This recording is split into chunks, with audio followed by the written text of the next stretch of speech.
Hello everyone and welcome to Prestige Encounters, the Dungeons and Dragons campaign brought to you by Lich Souls Gaming. I am your Dungeon Master Michael. We have an exciting session in store for tonight, but first we have a few announcements to get through.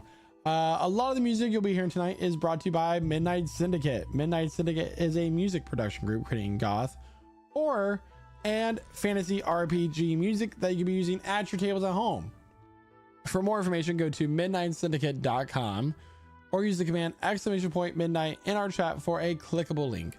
You can watch their music videos on YouTube, listen to their music on Spotify, or even ask your Amazon Alexa device to play Midnight Syndicate right now.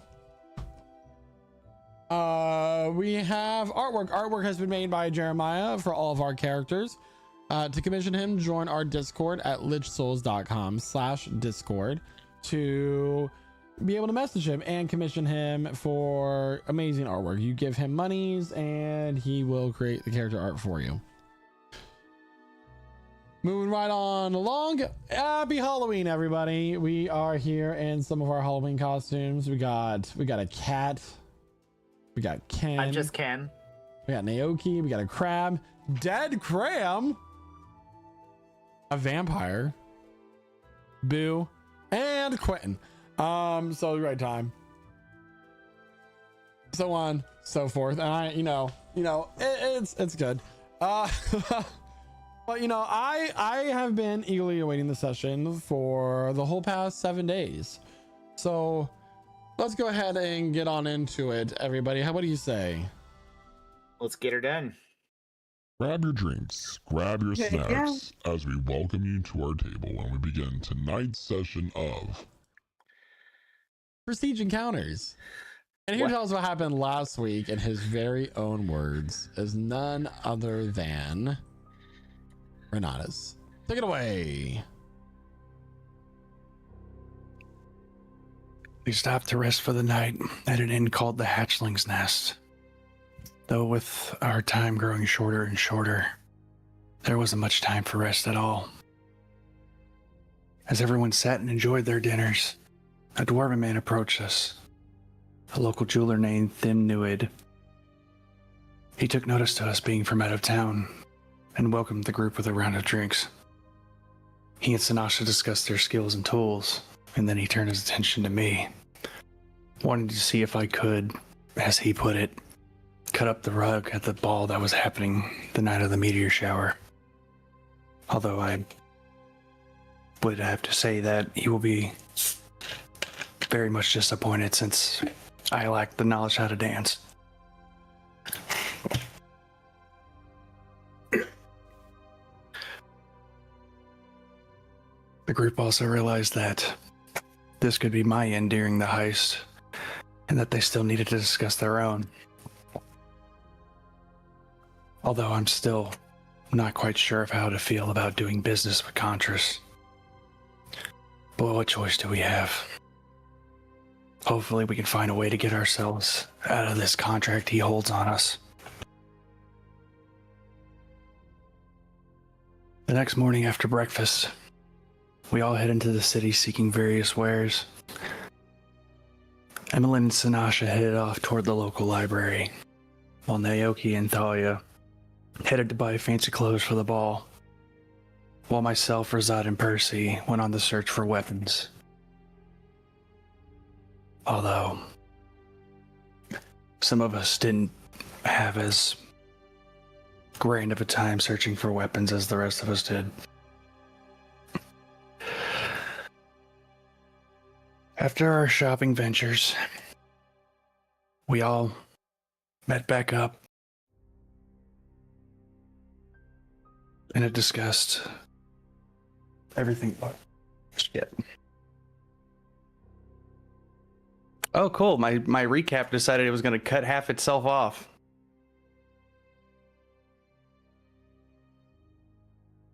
So, like, yay.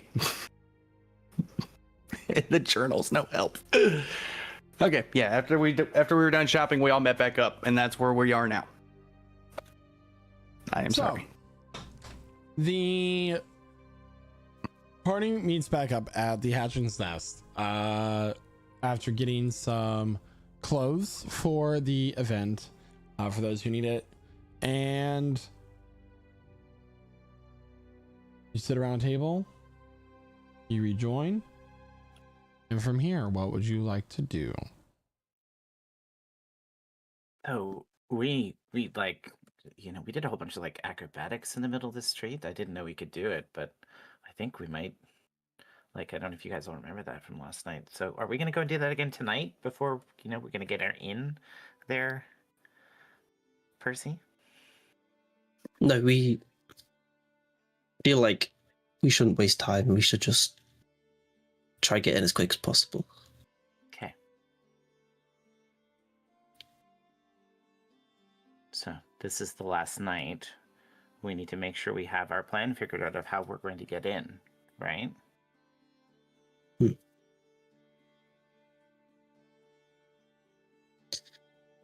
Well, I'm more concerned about how we actually cut down this tree and get the artifact. I don't. You guys said something about someone pure of heart, and I don't know anyone like that. It's a good point. I think we're gonna have to wing it. Not really my style, but Really? Hey, you're a performer. yeah. But usually I'm more prepared. We have an exact route, an exact time, I mean, someone who coordinates us. are you talking about performance or like? My understanding of performers is you prepare up to a certain point, but when things go wrong, you just got to act like nothing happened and just push on. No, of course. But usually, in a situation like this, you want to have at least a plan, so the plan can go wrong. Okay. Walking up with no plan is a terrible idea. Do you want to kidnap a child? Because I don't Whoa. No. do that. No, Whoa. what? That's not what I'm saying. You want to find someone pure of heart. So we never really found a definition of what pure of heart was. We found out more information about the nature of of what this is. I think Because we looked at certain books that regarded this artifact, DM, would I be able to think about and recall if it ever brought up what this pure of heart thing was all about? Was there any mention in that? Make a history check. Okay, because it's rubbing me the wrong way. Get this loaded. History, you said? Mm-hmm.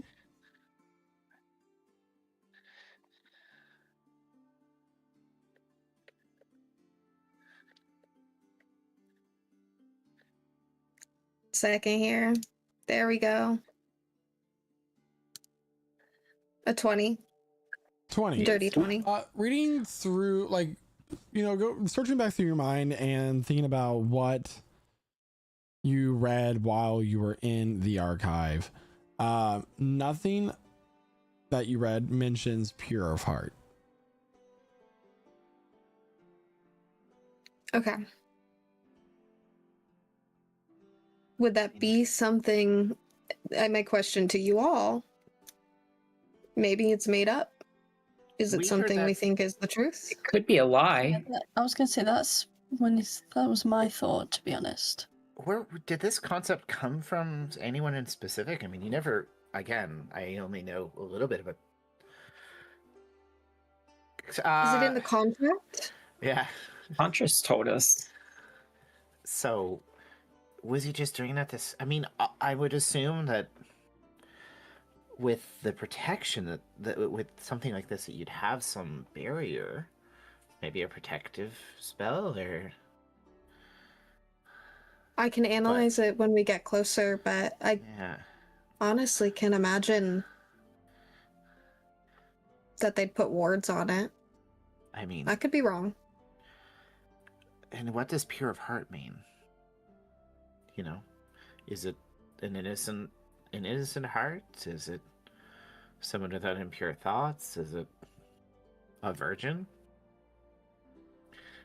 Or is it more theoretical, rather than physical? Maybe it's physical. Maybe we need someone with a strong, healthy heart. I feel like definitely a kid would probably be pure of heart, but yeah, I don't know about taking some kid to cut a tree down. We're not. I mean, we don't kidnapping have to kids. take them. We can always persuade them to come with us. That's. I'd rather not. I think sacrifice a You child's have used life. to those glasses there, Naoki. I think there's a Child's not gonna be very able to fine resist line it.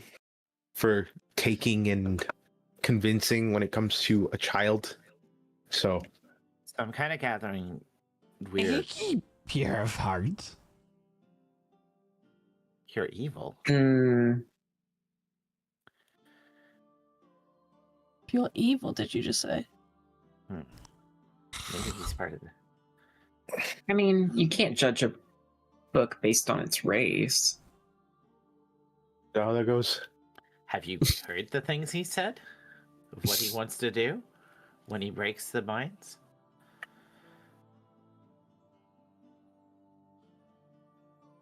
True.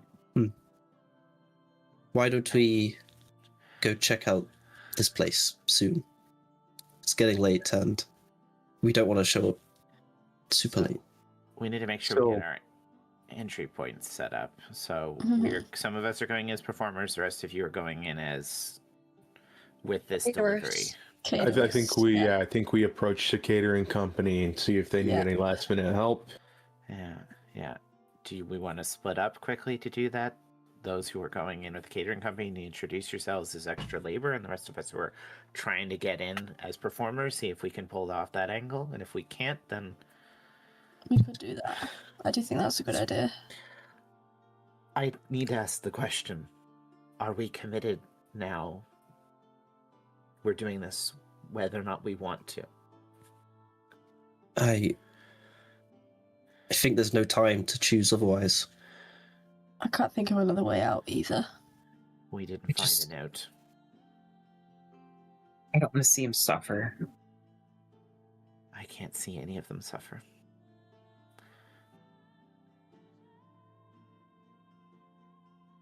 There's- Was there anything in the contract about us righting our wrong? That we could always do this task and then eventually work on bringing it back. There was nothing that mentioned that we just had to take the artifact. Doesn't say that we can't engage to help afterwards. Yeah, because we could always try to stop him from doing what he wants to do. The problem is, we don't know what he's going to do. This isn't some protective spell the way we thought it was. This is giving Contras a massive focus for something. He's going to be able to use this to use on some ritual or some power source. This is dangerous, what we're doing. This could have a lot more impact than just on this place, but I don't know if it can fix it without putting it back, and the deal was to deliver it, wasn't it? Yes. But So what can we do to fix, and how can we replace one of the most powerful? Maybe not replace, but if you, like you said, if it is some kind of ritual or some spell, maybe we can stop it before it goes. Like, it surely would take time to prepare a ritual of this power if it's using this artifact. So we go in and we take on a demon prince and steal back what we took, or stop it somehow. Yeah. What if it happens in moments and it doesn't matter? We clean up Then- whatever collateral we can. Yeah. We also may just be running.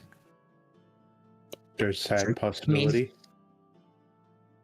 didn't Contras say that, like, once we retrieve it, he will guarantee us safe passage to his castle?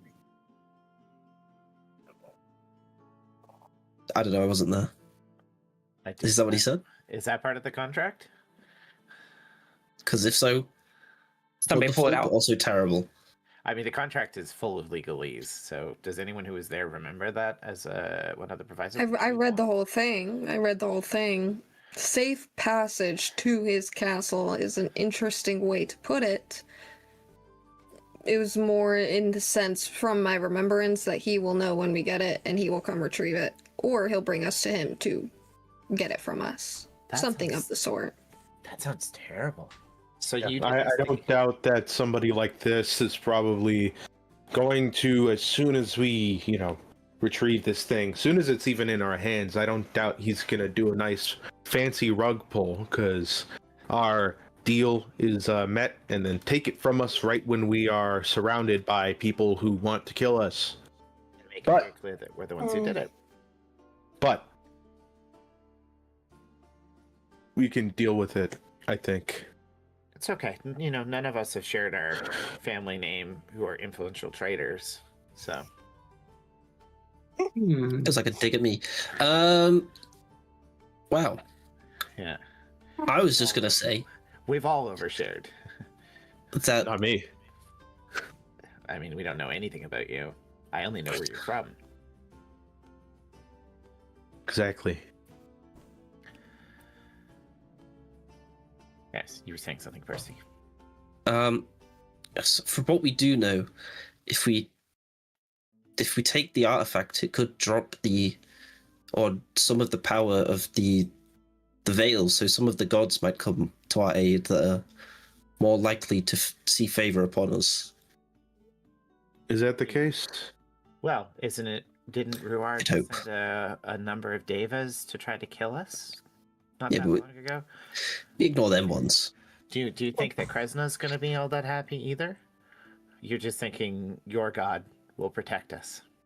No, but surely there's some gods that have selfish reasons to want to come back, and us doing this will help them, no?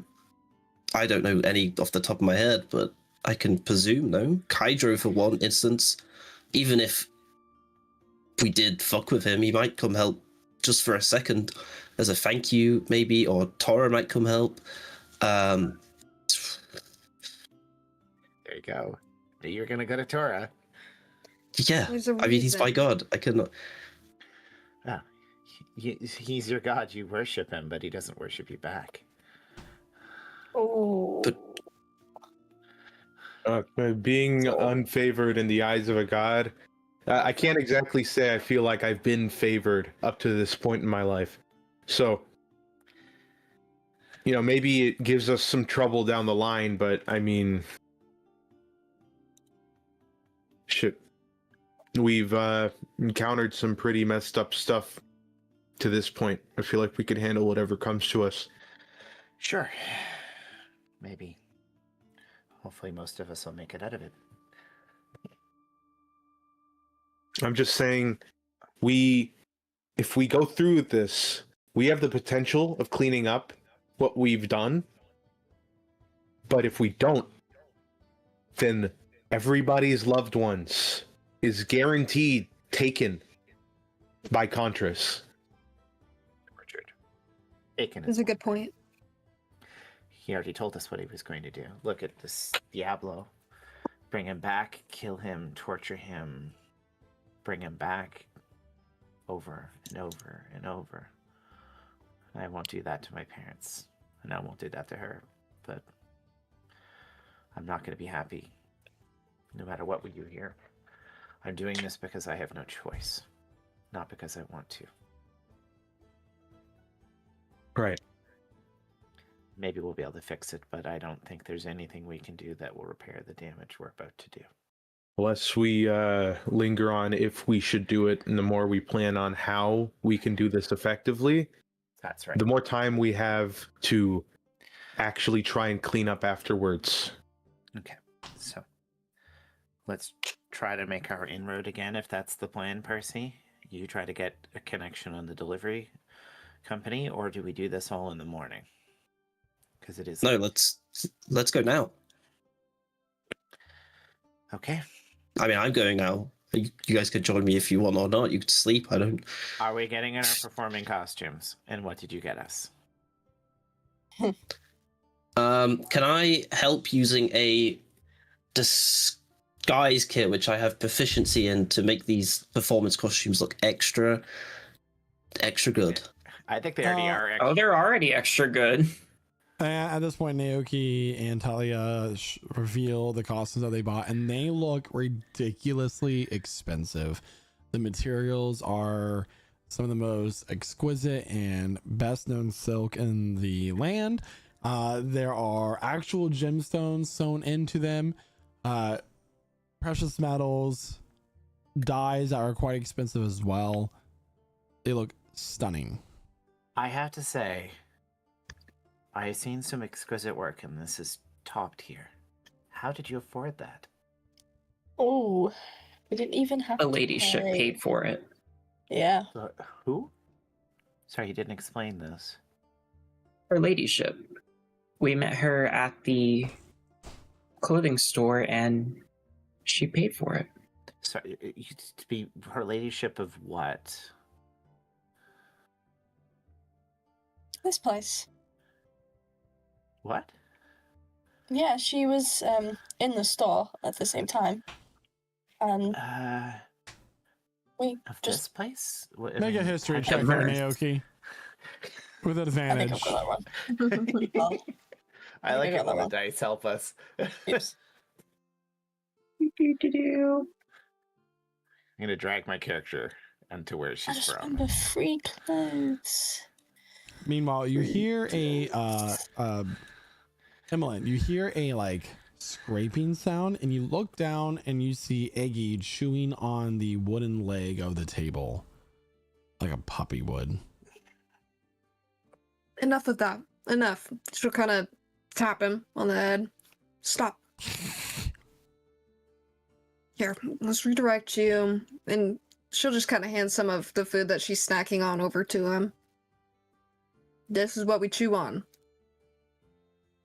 I got you Bones. something. What? He holds up 3 platinum coins. Are these real?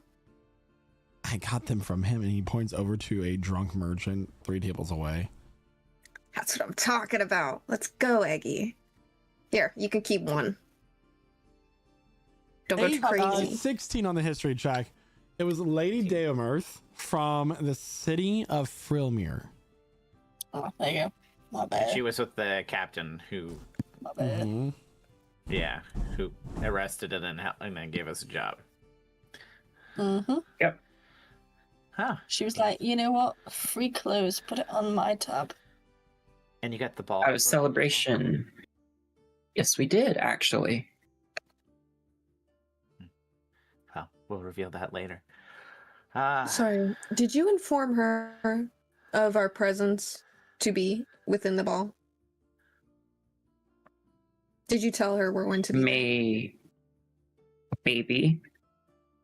It'd be good if you did. It kind of feels a bit like a sponsorship, Yeah. if you ask me.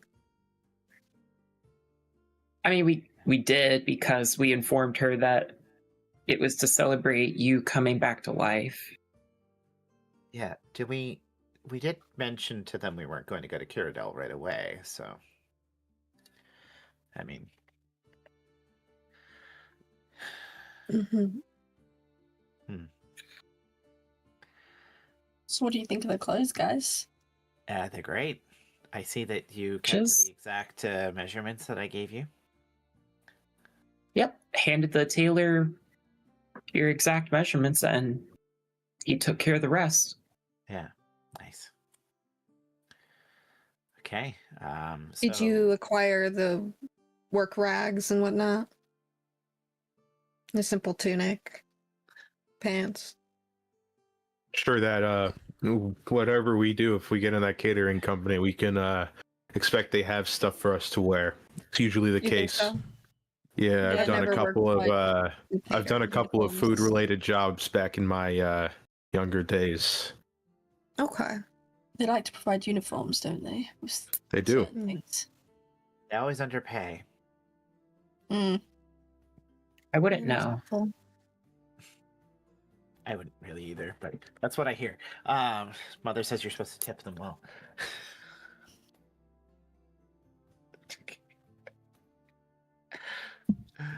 Oh my god. So I guess we'll get changed into our performing clothes and then split the party? Mhm.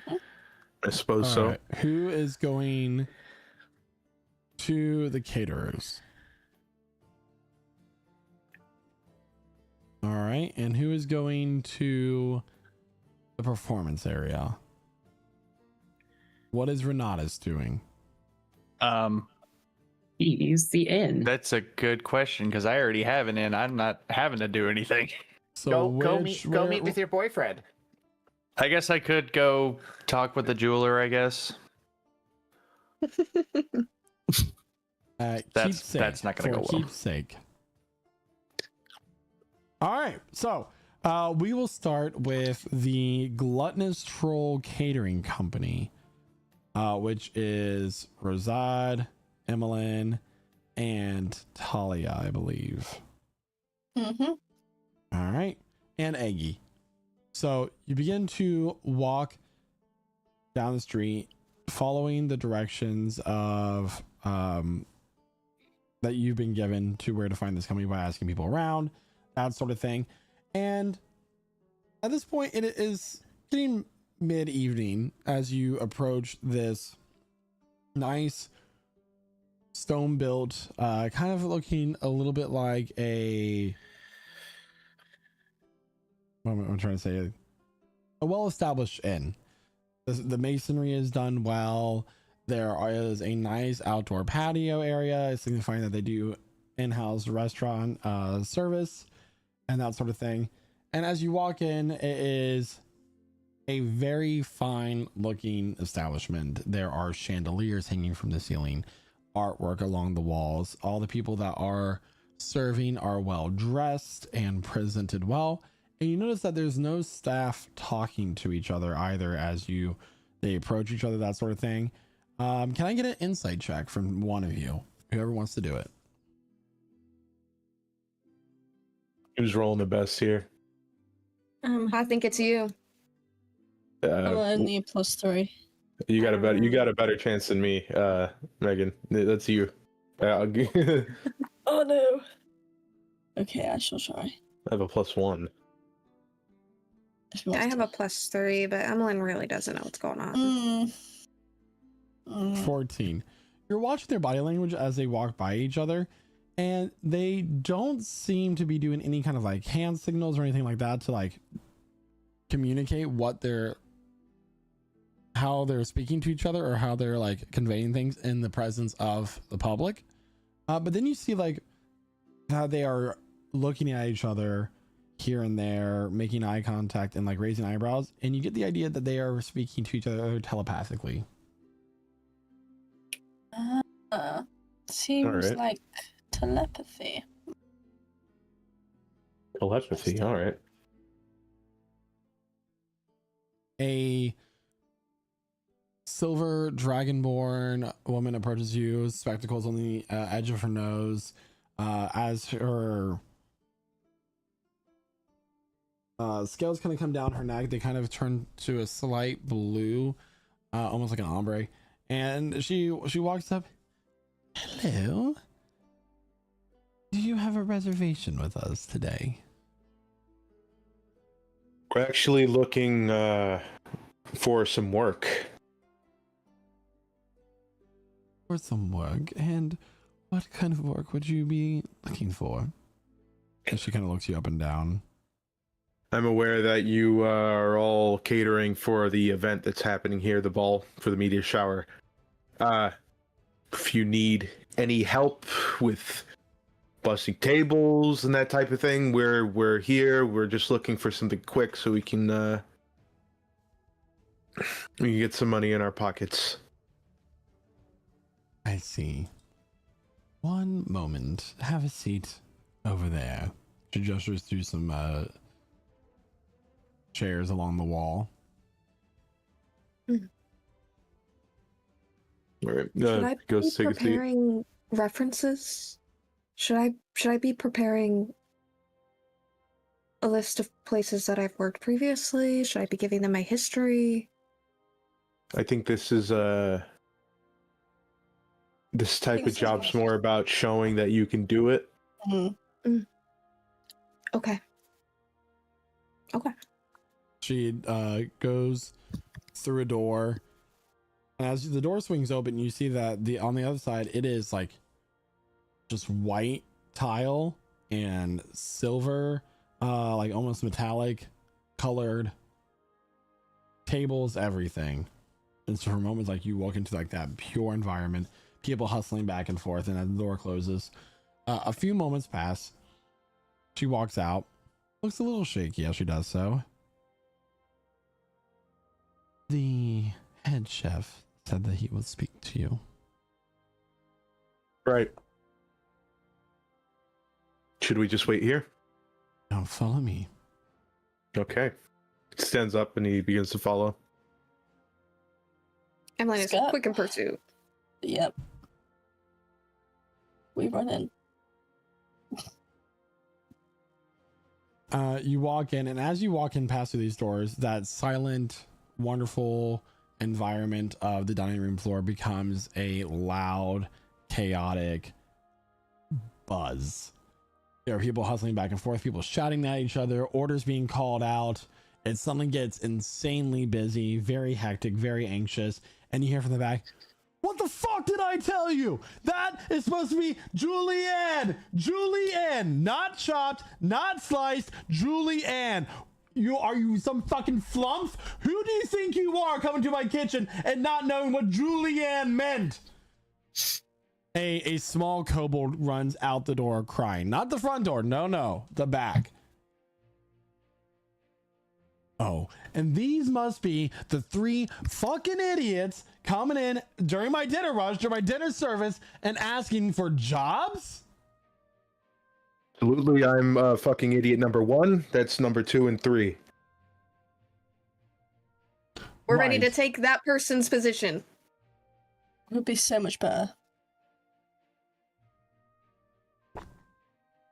Best you've ever seen. You know, I heard you complaining about knife cuts. I've got quite the skill myself. He points to Rosad. You, go over to those dragon peppers. Slice them. All right. Was that he'll find a basin to wash his hands in first. He'll And then point he- to Emmeline, and I'll get back to you in just a second. There, Rosad. He'll go point to Emmeline. I need that cockatrice butchered, sliced, and ready for service. On it. And then No she'll- sinew will be remaining. she'll go, and then he'll look over to, and by the way, he's like a topaz dragonborn, kind of wild, blondish scales on the top, bright blue eyes, and he'll point to Talia and say, you better pick every leaf off these stems, these herbs. Do not, and he specifies that you need to separate the poisonous parts from the edible parts.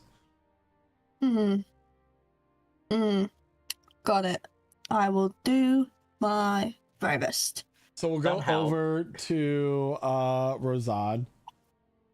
Rosad, I'll let you describe what you're going to do to slice these highly spicy and fiery peppers. And then I'll have you make a couple checks to see how you do. Rosad will take the pepper and he'll cut the top off with the stem, and he's going to very precisely at a slight angle slice them very thin with the knife that he's provided. Okay. Go ahead and make a dexterity check for me, please. Raw dexterity. Dexterity, please. Cool. That's a 19. 19. With very precise movements, you slice up this pepper. The very even cuts, perfectly said. In your opinion, I see. And yeah. We'll go over to Emmeline. You approach the cockatrice carcass. It's already been defeathered. Its eyes have been removed. And what would you like to do as you prepare this for butchering? How big is it? It's a medium-sized creature. It's quite large. Okay, is it already strung up? It's been plucked. Yeah. We need to remove those organs. So we're gonna go ahead and make that incision, right? We're gonna go ahead and get rid of the bones, right? And we're gonna make sure that the skin on the outside, I'm gonna have to clarify if he wants that part of the meal. So we're not precisely gonna skin the bird yet. We're gonna keep that skin on, but we're gonna get in there and clean it out, nice and good. After that, we're gonna go ahead and piece by piece take different cuts, such as the breast, such as the drum. Okay. Go Get ahead those and make separated. a medicine check for me, please. 23. All right, you're able to separate the wings from the bird at the joint. You're able to remove the angle, the organs. You cut the spine out from the back of the bird and break the breast in order to flatten it so it roasts more evenly. Therefore, you can then separating like the breast meat, that sort of thing, as needed. Very well done. As he passes by Rosad, he doesn't nod or anything, but he sort of gives like a goes over, passes Emmeline, sees the work that you do, and he goes, okay. And Talia, you approach these herbs. He said, separate the green bits from the green bits. Make sure that you know what is poisonous and what is not. It is a large tub, basically a wooden tub of bushels of these green herbs. Tell me, how do you go about trying to identify what's the poisonous parts from the non-poisonous parts? Right. With my background, can I, just by looking at them, see if they look any different? Like if they all look the same, or if there's one that showed like different things? And then if that doesn't work, I'm gonna sniff them. Okay, make a survival check, please. Oh, that is different to. I would like to make a sniff check. I thought we were gonna go with the nature. Not gonna lie, that was my plan, but balls. Identifying poisonous parts from non-poisonous parts would be survival. But I can see your nature. Okay, so as you're looking at these, you notice that these herbs have a mixture of stems with different leaves growing on them. The leaves that are growing towards the top of the stem have these purplish round berries on them. The underside of the leaves are fuzzy, with the edges of the leaves kind of being rounded, right? The underside of the leaves are a lighter green, while the top is really waxy with these rounded edges, while the leaves at the bottom are in collections of 3. They have very sharp edges to them as well. The underside is kind of pale and waxy with the stems growing up around them, as well as the top, but with no stem. And that's what you're able to identify from your survival check.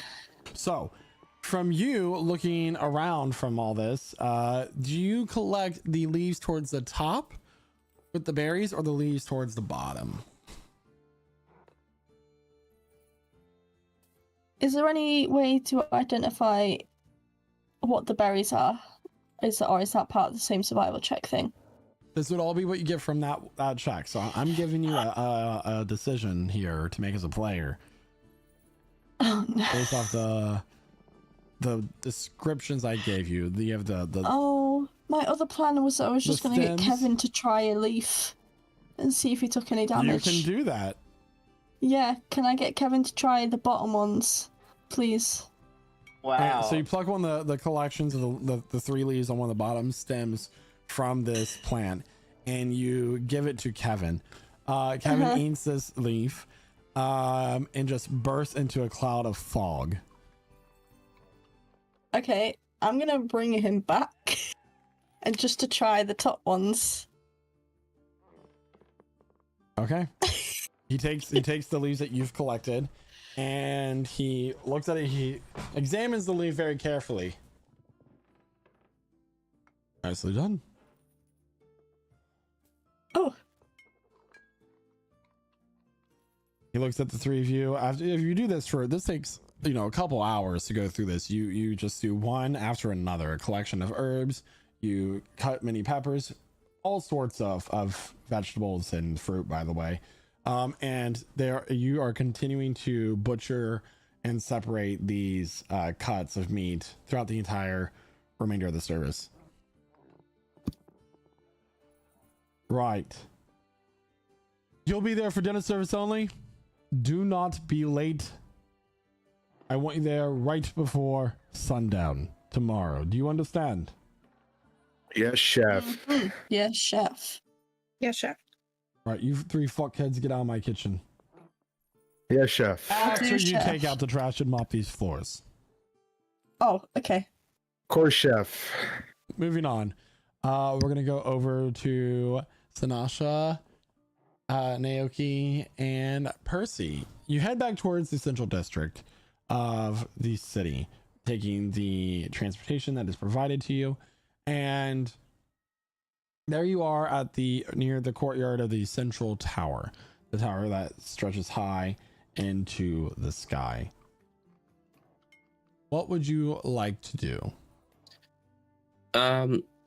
While we're here, I would like to pull out my forgery kit and use my knowledge of being in the wandering caravans and getting past invitations to things like this to forge a quick invitation for a made-up band group called like the Oaken Sword The Oaken Sword. Trapeze Act.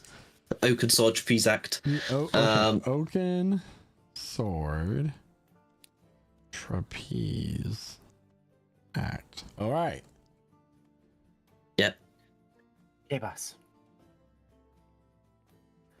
So you're trying Right. to pass these leaflets out, or No, this is like I'm using a forgery kit to like make a written invitation from as if like they were sending one to this company to like come and play Okay. the thing.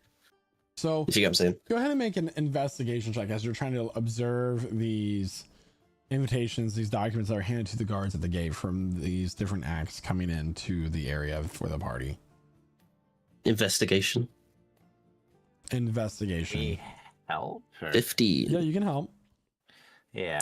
That is Can you get an advantage if we're helping, or natural 20 if it's with advantage. dirty 20? No, natural 20. Are you a +0 in investigation? Yes, sir. Oh wow, that is a natural. I'm a -1. All right.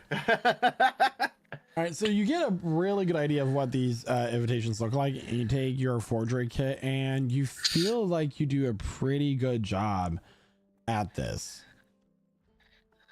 Right. Just so you guys have got this clear, you're not Sinasha, you're not Naoki, you are now think of a name quick. You are Skelly, that's you, Sinasha, and Naoki, your name is Skilly? What the hell? give me a name. Come on guys, work with me here. Just call me Tusks. Tusks, I like that. That works. Horns. Your tusks, your horns. I'm Trevor Oakensword, and that's why this is what we're called. Right. Why do you have? Do you all get the plan? Because I'm the Oakensword Trapeze Act, you know? We're the Oaken Sword triplets. Sure. Yeah. Adopted. Yeah. No, This is gonna work. Different mothers. That's okay. So The years. let's just quick brief of the plan. We go in. We first some things we need to find where the board is going to be. Right, so we can meet up with our friends because they're obviously we need to find it. Just to guess the ballroom, unless they have more than one. Where the artifact is. In the tree. And but we need to find where it is in there. Like I'm not just you can't just it's all good just saying the ballroom and the tree. You need to know where it is, right? And then we need to find an escape route, preferably somewhere unseen, away from the dragon. So underground in the sewer is my I think our best idea. If the train's at the top, is all of us jump and Evelyn makes us float. That would be a terrible idea because we'd be really slow floating down, and a big dragon would just eat us. She just does it. I mean, I could wild shape and run away with the thing. That works as well. Are you guys all good, yeah? Tusks, horns, Trevor. Let's rock and roll. Yeah. I'm gonna start walking up confidently. We're in our to the full performing outfits. Whatever they look like. Oh, is it who's on shift tonight? What do they look like? Standing at the gate are two guards. They have helmets on. You can't quite tell what they look like, but the armor looks really nice, as they are the central tower guards, so they're gonna look much nicer. They seem to be knights of some sort, not just soldiers. So they have a bit more toughness to them. Oh, blooming heck. Sorry we're late. I didn't mean to be so late. Time got behind us. We're here for our test act, just to make sure that everything runs smoothly for tomorrow, of course. Here's our invitation if you need to have a look at that. You'll hand over the invitation. Go ahead and make a deception check with advantage for me. Okie dokie. Deception. Bang. At 11. Oh my god. All right. I got these. The guard will take the invitation. They'll look at the invitation. They'll look at you. They'll look at the invitation. They'll look at you. All right.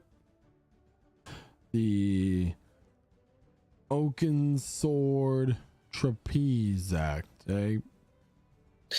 Yes, sir. That's us. That's Tusks. That's Horns. And I'm Trevor. Same father, different mothers. Don't ask. Right. All right. Sinasha points at her ears, her very clearly elven ears, despite being an orc. Go on ahead. Courtyard straight ahead. So whatever you're bringing in goes with you now. Luckily, we're all good, but thank you for that. No, cheers. Thanks. What, you don't have a trapeze? No. I will sort that. Don't worry. That's me. Well, then how are you going to pass the audition? Whoa. We're not auditioning. We're already on. Don't you worry about it, little bro. That's for us to figure out, and we're gonna quickly scoot in. All right, you quickly run back, and inside this area are multiple different types of performing acts. There are these dwarves that seem to have some sort of barbershop quartet going on. There are wizards that are doing major and minor illusions to basically give this great kind of sensory magic experience as they tell stories. There's all sorts of things going on. You watch as a well-dressed dragonborn representative comes down, steps out, and calls for a group, and then go up with them through this sort of lift kind of mechanism high into the tower. Okay. I feel like we should split up in here. I'm saying this quietly. So, what sort of act are all of you? Approaching you is a very stout dragonborn man. He has a very knotted walking stick that he's leaning heavily on. He's no more than 4'8" at most. Very long beard, sunken eyebrows that kind of like make his face look slightly melted where you can't quite see his eyes. And he has this like shake about him as if he might fall over at any moment. Oh my good sir, I'm gonna leave you with my good friends Tusks and Horns hands here. I need to go to the toilet. And I'm gonna scoot off and try find a toilet of some kind. All right. So he'll look at Sinasha Naoki. Trevor, what? Sorry, he's the boss. I'm Tusks. I'm the muscle. This is Horns. He's the cute one. I see. So what sort of act do you do? I do tumbling, throws. If you have trapeze equipment, we can do that as well. But we're kind of on the road right now, and I don't see. Is there a trapeze thing set up here by any chance? There is not. So I guess we'll be more of a tumblers and show of magic, illusion kind of Make a act deception check today. for me, please. Is it at disadvantage? Because I feel like it should be. It's a 4. He'll nod. I mean, what do See, you see. expect? You left the And then he'll barbarian to look the at top. Naoki. And what sort of part of that act do you take part in? I take part in the magic part of the act. I am the one with the mystics here, as he flourishes a rose in his hand. What spell do you cast as you do that? It's his built-in staff of flowers. Oh, wow. Well, I hope you do a good job. And he'll kind of hobble away. Meanwhile, Percy, make an investigation check. Sasha, are you fucking kidding? I don't know. I'm not. Oh, that's an 8. Sorry. I didn't need to roll an advantage. You're looking around the area, kind of darting away, leaving Sanasha and Naoki behind to essentially answer the questions of this decrepit old man. And you don't manage to find a bathroom, but you start to wander down a hall. What are you doing exactly? Am I in this hall by myself? As you're observing here and there seems to be a guard that passes every now and then. Just not looking at you, but more so patrolling. Okay, when I get a quick second where I'm by myself, I'm gonna quickly cast Disguise Self to make myself look like one of these guards. Okay. And I'm just gonna keep walking around, and I'm gonna try and look for these rooms that I'm trying to find, like the ballroom, a sewer system that seems to lead out, and this tree that I'm looking for. Okay. Just but if I nod like a guard, I'll give a quick little, if I go past a guard, I'll give a quick nod, just as All right. As you're kind of walking around this area, go ahead and make a perception check for me. That's better. That I can do. 23. 23. You're walking down a hallway, kind of looking to your left and right, and you hear from behind me, "Soldier." I'll snap to attention the best that Percy thinks. Okay. Approaching you, you turn around, is a crystal dragonborn wearing this white armor. You recognize him as Captain Andrade. Excuse me. Captain Andrade, what's the problem, sir? I seem to be turned around here. It's a big place. Would you mind pointing me to the lift? Yes. So actually, what you see, you've gone the wrong way. You need to turn around about, I don't know, 10 minutes down this corridor, up the stairs to the left. And then eventually, if you keep going down that way and then do a 360, come back down the stairs. No, I'm joking. Up the stairs, keep going, and eventually you'll reach the lift, I promise. Right. I was hoping to take the lift up to the event area. Oh, okay. See, I thought you was going to the upper chambers because I presumed you'd be doing guard duty up there. My fault. You just need to keep going down this corridor this way. And I believe it's just on the right, further down this way. You'll be all right. You got it. I'm sorry, but I'm not too good with the navigation of this place. Do you mind showing me the way? Absolutely, Captain. And I'm just going to keep going forward the way I'm going. Which is not the way you directed him.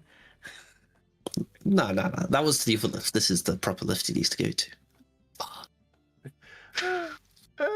Keeping an eye out for a lift. Follow you. You hear the sound of his metallic greaves hitting the ground as he walks behind you. Very heavy footsteps. He's very sturdy, as he is a captain of the city of Frilmere.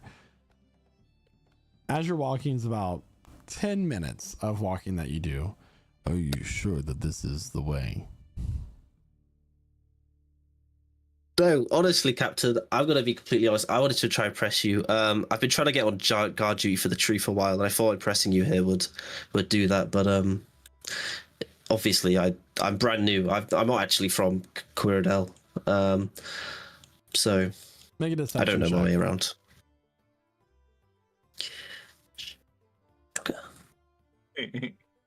One sec. A 21. Yep. 21. Okay. Good. Okay. Better than that, Andrade it's- stops and like stares you down for a moment. And then he smiles. I understand. I appreciate the honesty. Many guards would just try to play this off as a means to not embarrass themselves. And he looks past you at your shoulder and he's like, oh, actually, the lift seems to be right up ahead. See, I did know where it was. Ish. So, perhaps we should go up together. Yeah, no, that works. Yeah. All right, then. You guys approach this. So it's a large circular stone with these runes that seem to be inscribed, giving it kind of a magic power, like a levitation spell, nearly. And he speaks a word, and it lifts you up, and you feel like you go up about 40, 50 floors. Your ears pop as you're at such a high altitude. And eventually it starts to slow down and you step off into this very large hallway. You'll go through these doors and there's a hallway about 15 feet in its width, lined with statue going down. There's doors right in front of you, and through these doors that are made of crystal, you can kind of see through the distorted picture this barren white barked tree. The trunk seems to be grown in a way that many trees have grown up and twisted around each other to form one singular tree. It's not large by any means. It's like an average size of tree that you'd find growing in someone's yard, about 14 to like about 5 to 8 meters tall for you, since you're British. I'll use that measurement for you. About 15 to 24 feet for us. Okay. And as you're seeing, like, this has about 4 guards standing at this door, and in the center you see this bright red glow within the trunk of the tree. Wow. Right. So we're gonna go this way. It leads you down the hallway, around the corner, and further down. And as you're walking down, you notice that there is another doorway, and you get the feeling this is actually built in a square. And there's a door within the center of each of the squares that leads to the courtyard. And around the back on the other side of this lift is a large ballroom. In fact, I can give you a visual of this area. Okay. I'll let everybody see.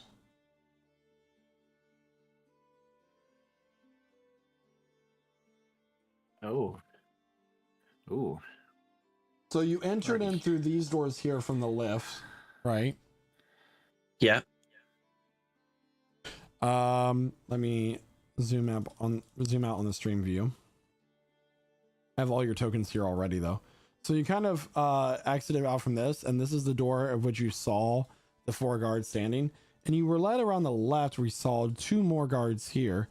And then through these doors, we've kind of found a small event center with a balcony overlooking the entire city of Quiridel. And as you step out on this balcony, the view of the valley below as the sun is setting takes your breath away. It is sparkling, it is beautiful, and it gives you a perfect clear view of the skyline around the mountains, outlooking the sea in the distance.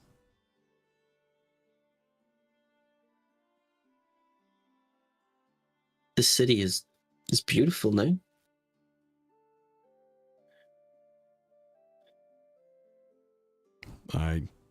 It is. I'm sorry, what was your name? Tobias. Tobias Evergreen. Well, Tobias, if you wish to be in this area guarding tomorrow, I'll tell you what. I will pull some strings. I will speak to the captain of the tower this evening and have you put in my detail for tomorrow evening. Are you... No, Captain. You are too it's kind. the least I can do. I understand Thank what you, it's like to be in Captain. an unfamiliar city. Of I- course, I'll have to I won't let you overlook down. your personnel file from the captain. Yeah, of course. I need to get back to guard duty. I'm really sorry. I've kind of gone on a messy detour, so I shall. See you later. And you quickly walk on, as you're about to turn around and he goes, I'm sorry, but I can't help but think that we've met before. You said your last name was? Tobias Evergreen. You remembered? Oh, carry on, soldier. Thanks, sir. What the hell? Okay, cool. So I need to forge a personnel document now. Where would I put it? Say that More in and front of more him. complicated as you go on. Yeah, What the hell? This is hard work, isn't it? The lies we weave, the more complicated the deception, the more hard work you have to do to maintain it. Yeah, I'm gonna go back down this elevator. Can I go back down the right side and see if there's any more guards on the right? Yeah, without making you go around the whole thing, there are 4 guards in the front door, 4 guards in the back door, 2 guards at each door on the other sides. Okay, so 12 in total. And that map was mostly made for just visual reasons. Yeah, okay. Interesting. And there is like the tree is growing at the top of the tower in the middle. Mm-hmm. Yeah, so I'm gonna get back in that elevator and head down, and I'm gonna try make my way back to the group, see if I can find them. Okay. So as Sanasha and Naoki are talking to each other in the courtyard, waiting for something to happen. I'm gonna assume we're like doing like some practice acrobatics or athletic stuff. You know? Okay. A So, like, guard begins tumbles to and- approach you too. Okay. Farmers, what are you up to? Performing. Yeah, we're just warming up. We're waiting for our older brother, Percy. He was kind of the lead of the act. So yeah, I was saying 'cause we're kind of a trio, so it doesn't really work without him. You know. Yeah, the Oakwood Shield group. I've heard of you guys. No, I'm joking. It's me, guys. It's me. It's me. She definitely said Percy. Oh, was it Trevor? Right? Trevor. Yeah, Trevor. Remember that. I've got an in, but this is gonna look. Just he's gonna like bring them over to a. Yeah, but I've got another in. I met Captain Androd, and he said that he would get me in the personal guard for the tree tomorrow night, but he needs to check my file, and obviously, when he doesn't find Tobias's Evergreen's file, wait, I'm booked. What species is he right now? Is he an elf or a dragon? He probably just picked like a generic Dragonborn. Evergreen's a weird Dragonborn name, but okay. Do you have like a I improvised. Stepping out in a kind of gold and black robe is a dragonborn, sorry, not dragonborn, white scaled lizard folk stepping out. Hello, everyone. Stepping up from the steps, announcing to the courtyard, I should say. The performances for tomorrow evening have been decided. May the following groups please come forward to receive your passes for the evening tomorrow. Bergaman's Singing Donkeys. Oh. Listeria, and the not so bad story. Sounds like an interesting group. The mage stepping Here we go. forward, who kind of has like these like sores and like looks deathly ill, steps forward. That was doing all the major minor images. And finally, the Oaken Sword Trapeze Act. How did you make that happen? I don't know. Hordes, go get it quick. Okay.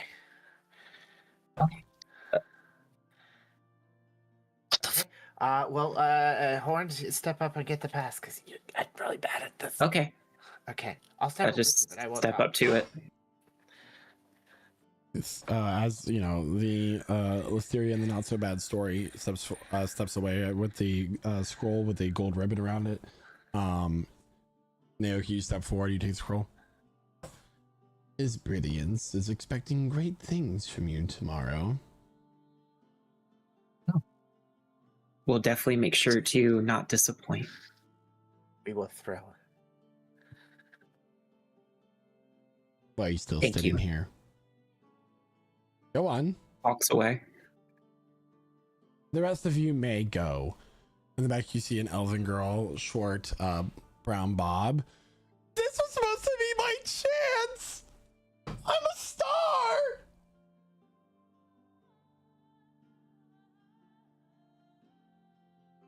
Guards, escort her away, please.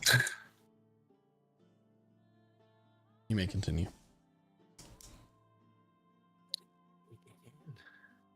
Okay. What did we do?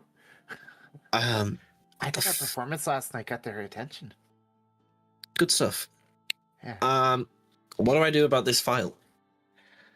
Do you want to do that, or do you just? Well, Because there's 12 guards up there guarding the tree. Okay. I mean, can you disguise us as guards too? Technically, but not by this magic that I'm using. It'd be very hard. We'd have to find like close replicas So to the. I think we probably need to go, unless you think we can help you with this infiltration. But like maybe Naoki can help you. He can turn into like a spider. Yeah, Naoki, turn into a spider and chill on my shoulder for a bit, please. He can like maybe sneak in, grab the record, give it to you, so you can make a fake one and slip it in. Yeah, well, that's like I could. that's the plan, but I don't know where these records would be. Do you reckon they'd be down?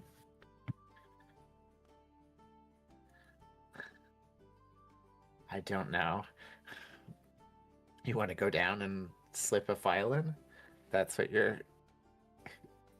Like, I don't know where it is. You could ask questions. You know? Keep the disguise in mind and turn yourself into something different? I don't know.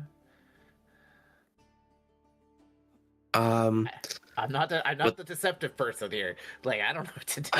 No. Maybe you could disguise as like a high official and one of the high officials and say that you need to go to the room to keep the files to Joe, update the records. disguise yourself as Captain Andrad. Oh, Sounds like a terrible idea. What? If he has the right to go to the personnel room, he doesn't like. You think is he good at finding places? Like, or No. would he be the kind of He asked me where to go, and I had to wander around for 20 minutes with him, Excuse me. and then I just told him the evening. Approaching you hello. is the wide-scale lizard folk. As you may notice, as he looks around, all of the other performers have left with their invitations. Of course, Sorry, I was just leave. talking to them. The guard here just he wanted our autograph. And Yeah, Sinasha, like quite pulls fits. the quill out and Make it quick. You can also escort them out, soldier. yeah. Thank So you. Okay. Yes, sir. Thank you. We're happy for the opportunity. Lead us out. I'll lead him out. Yeah. Do you have something for me to sign so this doesn't seem so stupid? Yeah, he'll just pull out like find my helmet. he'll pull out like a piece of Illusion. paper or a picture or something. Yeah. It's a picture of your mom.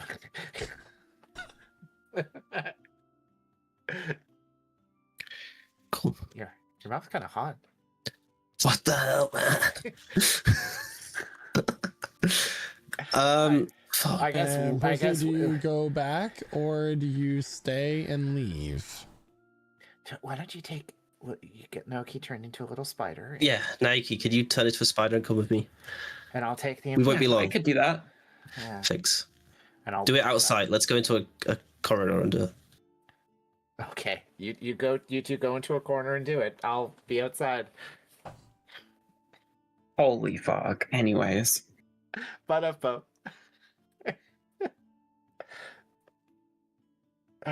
so childish. Tell you Alright. Okay. Sadasha leaves. I'm gonna beat myself because I'm ashamed. All right. So you go into an alleyway nearby the tower and you quickly turn into a spider. How long does the disguise self last? It lasts. 1 hour, I believe. Yeah, same as Washington. Yeah, an hour. Yeah, but that's an easy reapply. I can. Before I go back in, I will recast it. Okay. So Naoki, No. you turn into a spider, go onto his shoulder. No. Cool. So I'm gonna walk back up to the guards that were at the gate, and I'll just be like, I'm so sorry guys, but I'm new to this to Quiridel. Whereabouts is the quartermaster's office? I was sent to hand in my paperwork. Make a deception check.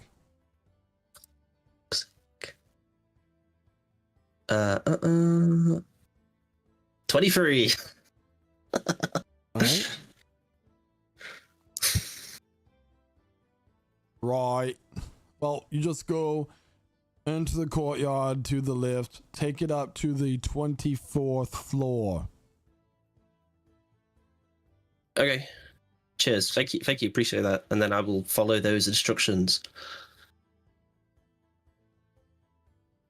All right. So And then yeah. So you go into the tower, and as you're kind of going in, this tower is made of a mixture of stone and the crystal that has been placed here by the power of its sovereign. So it's kind of refracting light everywhere you're going, just like these this glittering light is spread throughout the entire tower. And you go onto the lift and it brings you up using the magic to the 24th floor. You walk in and you are able to find the quartermaster's office quite quickly. Rather the captain of the tower, the one who is the head of the guards here. It is a circular chamber. The door is ajar. This large, dark oaken door with these carvings in it depicting dragons and giants fighting each other. And as you look in, there are these bookshelves that kind of like spiral around up this staircase to a upper floor with a large desk in the middle of the circle up on a dais. No one seems to be in the office at the moment. can I? It's clear. Could you say that as a spider, or have you unspidered? Can you speak he's as tickling me. a I think in a wild shape you can talk now. Oh, I can? I think so. Let's find out. Cool. So I will. Yeah, you can speak common in any wild shape in 2024. So you can just talk. Wild. So you kind of hear a whisper in your ear and a slight tickle from these tiny furry legs. Hello? Is anyone here?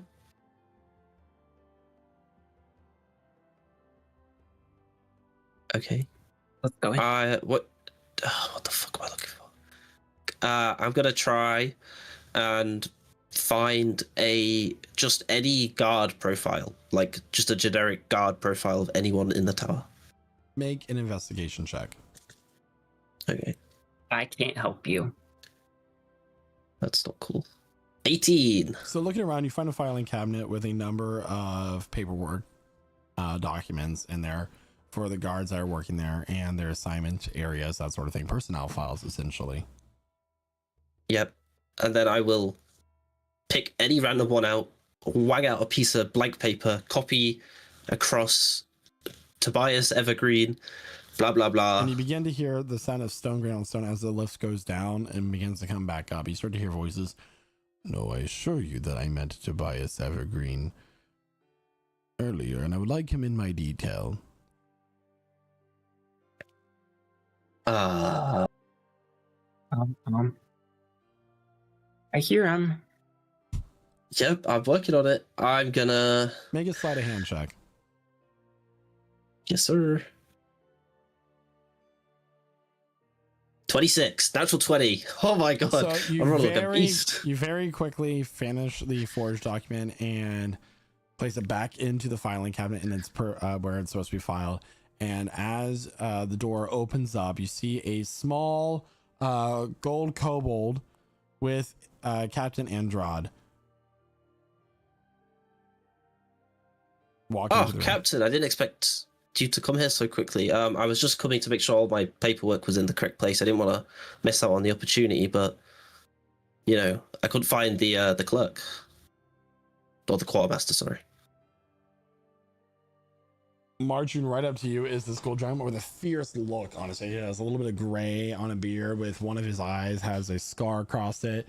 He is blind in that eye. It's pure milky white. And he steps forward. And who do you think you are coming into my office? Sorry, sir. I didn't mean to intrude. I just wanted to make sure my paperwork was in order, you know. No, but Captain. I can leave now. There's no need. He is new to your detail. Yeah, you tell. Thanks, Captain. He looks, Captain Datos looks at the Captain Andrade and then looks back at you. Very well. I will have him assigned to your duty. Delightful. Appreciate that. Thank you very much. I'll be your file. Oh, yeah, of course. He walks over, pulls over a stool, steps up onto it, pulls your file, hands it to Andrade. He's still wet. Andrade looks it over. Yes, I think he will do well in our detail for tomorrow's evening, protecting her ladyship, of course. He turns and he leaves. Captain Datos looks at you. Now listen. Looks up at you. I don't know what kind of person you are, smoozing over the other captains to get personal favors when you're new to my guard. I don't know what kind of nepo baby you are, but I will find out, and guess what? You're on my shit list. Oh, that is such a shame. All I can do is apologize. I did not give you permission to speak. Can Naoki shoot a spider web in his face? I'm sorry, did you want to repeat that? Can he shoot a little flyaway spider web in his face? So it can be like a small little string of webs like spurs up and like drifts down onto, and he goes, dust in here, and you are dismissed for the evening. He turns well. around and marches out of the room, and he goes to slam the door, but it's like, he's small.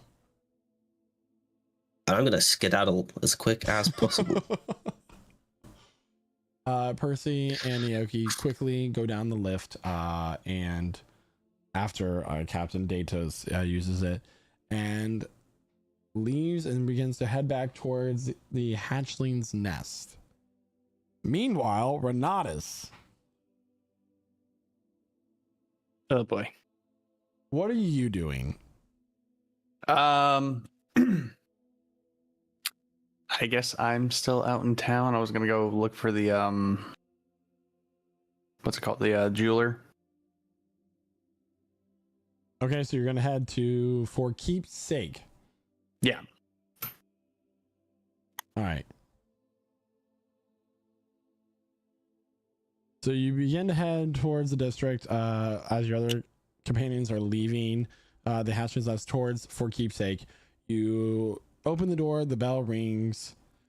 You know, the jewelry cases are there. The dwarf Thimnuid looks up and goes, "Oh, how wonderful to see you." What time of day is it? It is the mid-evening at this point. Good evening. Now, how can I help you? I was not expecting to see you till tomorrow as my honored guest to the celebration of the meteor shower. Yes, I guess I was just a little confused is all. What is there to be confused about? You piqued my interest. I found you interesting as you are a dead man come back to life, and I wanted to have you as my talking point for the party tomorrow. I see. I'm sorry if I gave you wrong impression. There's no need to apologize. There was no wrong impressions given. Okay, so is there anything that I can help you with? Do you not have money for good outfit?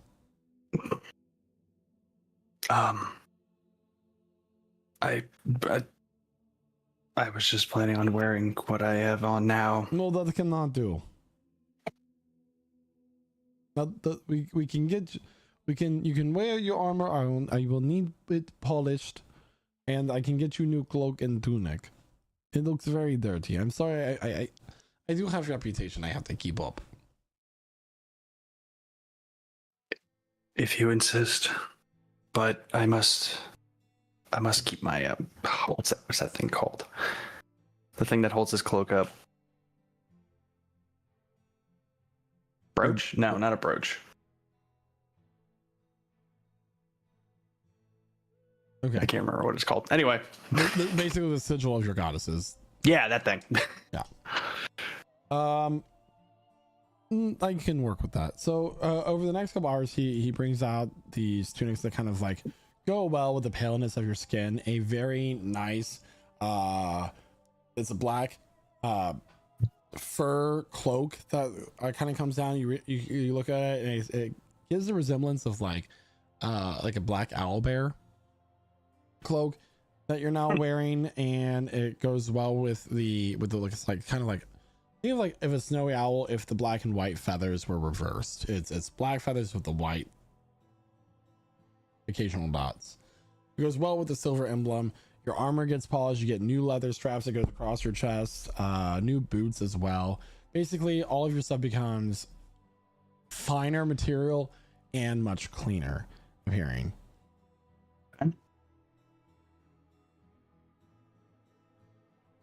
Well, I do appreciate the hospitality. Thank you. No, there's one more thing I must give you. And he gives you a bracelet to wear around your wrist that has a green emerald set into it. The bracelet itself is silver. Okay. Can I cast detect magic on it? You want to do it in front of him?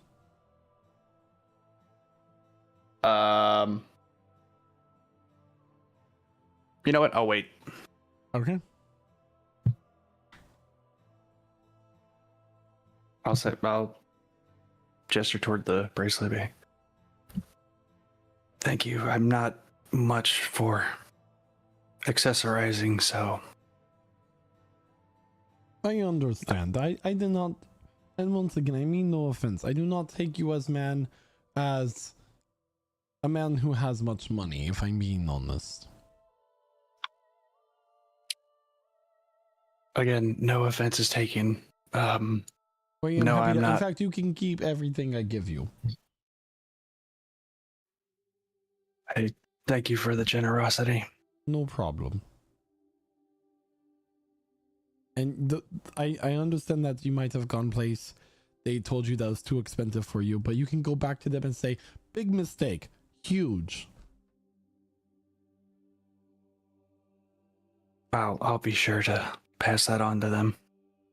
Yes. Now you I have did, a good night. It is very late now. I must go to bed.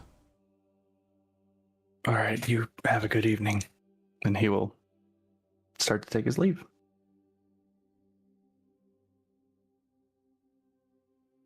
They're And so cute together. Once he's out the door, then he'll detect magic on it. Does not have a magical aura. Okay. But Then- in his culture, that is a traditional marriage bracelet. So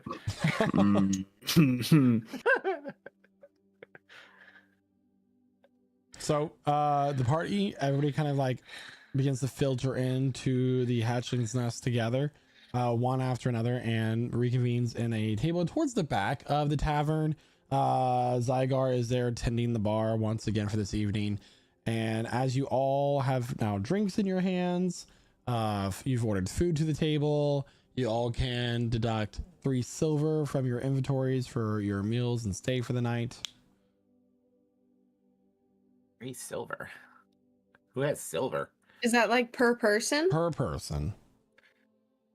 Okay, so 21 total. Got you. So On it. 2 We'll gold pay and with 1 party silver. funds. All I right, can give the so- one silver. So yeah. I just give Chloe him. has deducted the 21 silver from the party funds, so the rest of you do not have to worry about it. Oh, Okay, so we were more successful than I think we expected to be. How'd it go for you? You all look tired. Kitchen. I had to separate leaves from leaves. Oh, I mean, Like, it was hard should you not be work. good at that? I Do you had not like to- distinguish leaves all the time? It was like separate the poisoned one from the non-poisoned one, and I had to try and figure out Yeah. just by looking at it. Did you which not live in the was- wild? yeah. Yeah, didn't but you it's learn this hard in still. Ranger School? It's hard. It's hard. So I Yeah, fed one to Emma- Kevin, and he exploded. He exploded. And Emlyn, you smell like raw meat right now.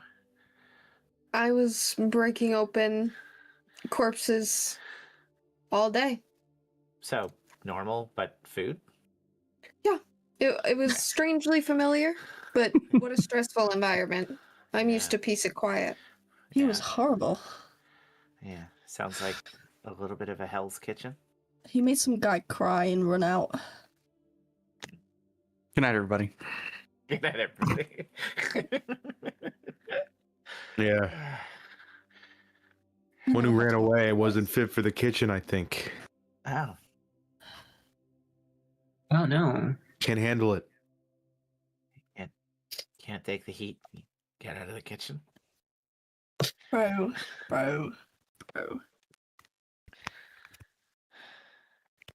So we all have our inn secured we've- and We're Yep. we're one of the few performing acts, which I'm kind of worried a little bit because Percy is also going in to join as a The personal guard of honor Captain guard. Andrat Oh wait, of the don't tree. you have the mirror image self spell? No. Mirror image? Can't you? Make that Make two of that yourself? version of yourself. Yeah. I mean, yeah, but it follows what I do. It's not like a perfect copy.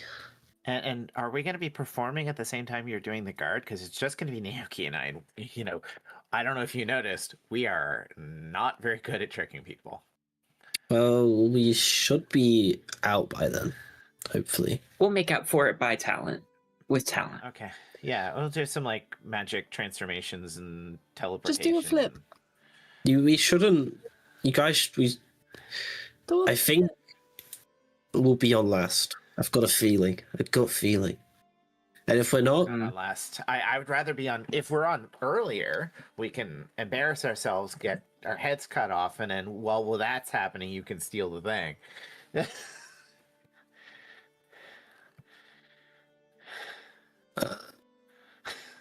I don't know.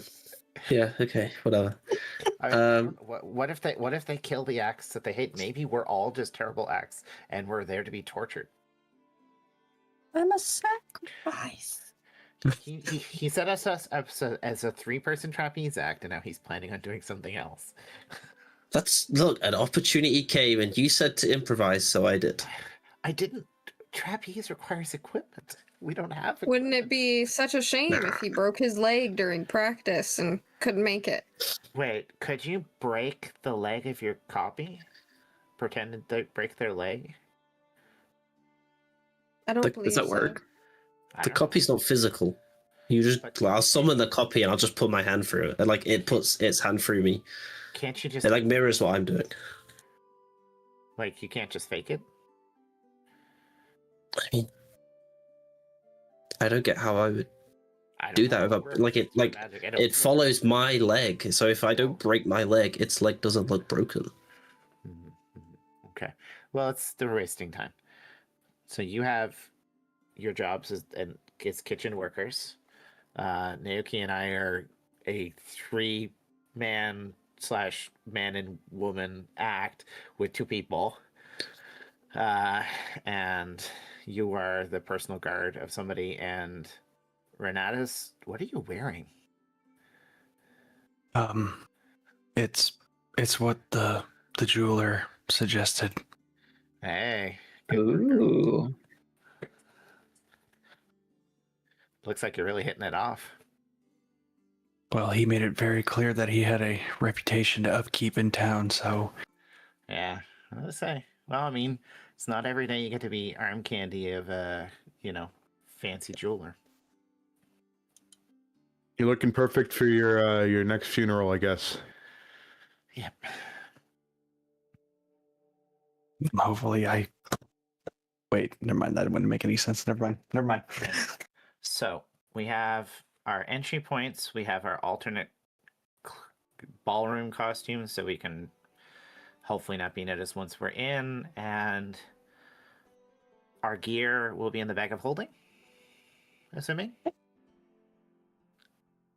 Yeah, we can do that. And Percy, you will hopefully give us enough information to know how to get to the tree at the right moment. I assume while they're watching the lights, that's going to be the best moment for us to sneak up to the tree, right?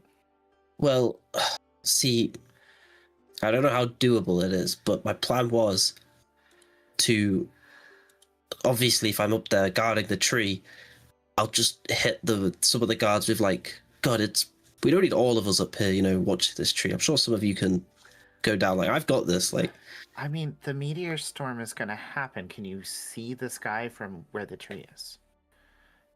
yes. I mean, anytime there's a spectacle, people are going to stop paying attention to what their job is, and it gives you an opportunity.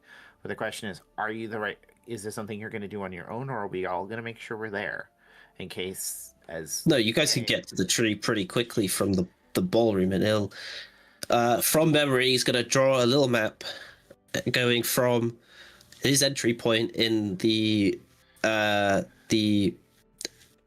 what we're trying to say, the performance entrance, up to the lift, and then up to the tree, and then past the tree to the ballroom.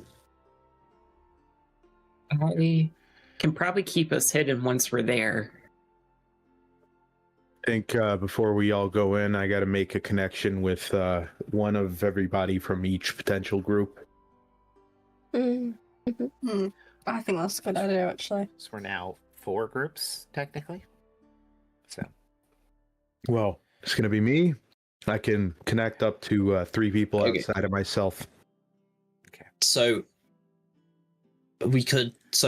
team performers could go in as the performers, find a room. I will disguise self as guard. Naoki can turn into a spider and get changed, sit on my shoulder, and Sinasha can get changed, and I will be escorting Sinasha back to the ballroom as she has become lost. That's my excuse for bringing her through there. As we get her into the ballroom, we'll just give it up on. We're not actually performing. Let's get that clear now. If they call us on stage, we'll just Sinasha no-show. looks devastated, by the way.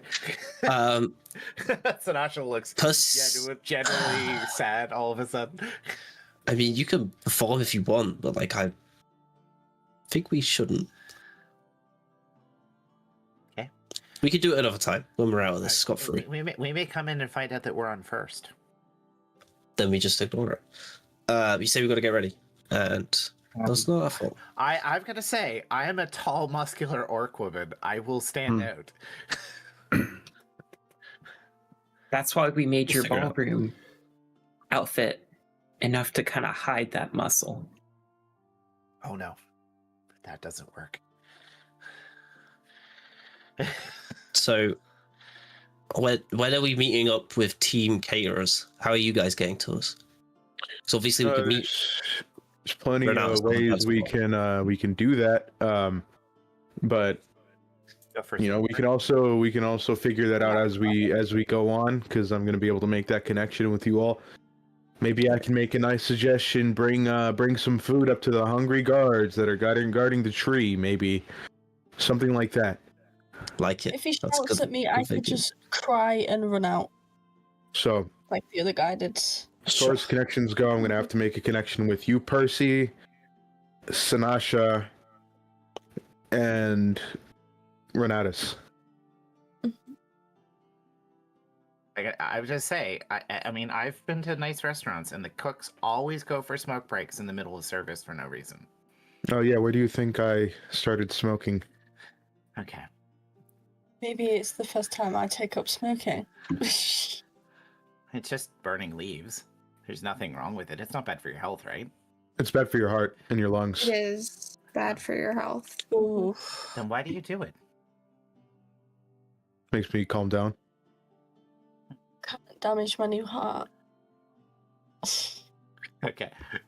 Just have like a little disclaimer. Do not smoke. We do not support smoking. Prestige Encounters does not encourage smoking of any kind.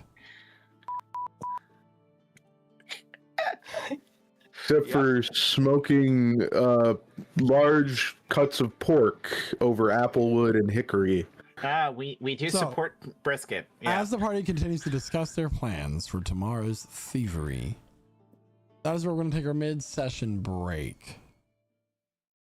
So everybody, thanks for being part of the stream so far. If you are just now joining us, If you're just now joining us, you can be enough, but don't worry. If you want to catch up on the beautiful voices that you're hearing right now on the podcast networks, we do release the live streams on all of the podcast networks where you go listen to people talking at you. We also re-release the live play of Prestige Encounters every Monday on YouTube. But if you want to, do this live with us, as they say, you can catch us every week at 8 p.m. Eastern Time on LichSouls.ttv, on Twitch, on TikTok, on YouTube, on most of the places that you can find live stream content. And there are other games that we play. Our Dungeon Master, Lich Souls, plays most days of the week, and you'll see or hear some of us playing with him as we play Dead by Daylight and whatever games we enjoy, but this recently Demonologist because it's Halloween. But yeah, there will be things to play and enjoy and be a community with us and have a good time. thank you so much there, Guy, and thank you to everyone who's been a part of the stream so far. We'll see you momentarily after these messages. Enjoy. BRB, give us like 15-20 minutes. Hello everybody, and welcome to the mid-session break of Prestige Encounters. Us players take this time to refresh ourselves and get a few more snacks, refill our drinks, in order to bring you a more exciting adventure. We would like to take this time to let you know about a few things that goes beyond our Dungeons & Dragons campaign. First and foremost, we have a Discord server at lichsouls.com/Discord that you can join and then play a wide assortment of games with us like Dead by Daylight, Sea of Thieves, first-person shooters, and more. The games we play together change as time goes on and new games are released, and you can join our Discord for more up-to-date information. You can even join us every Tuesday for our community game nights.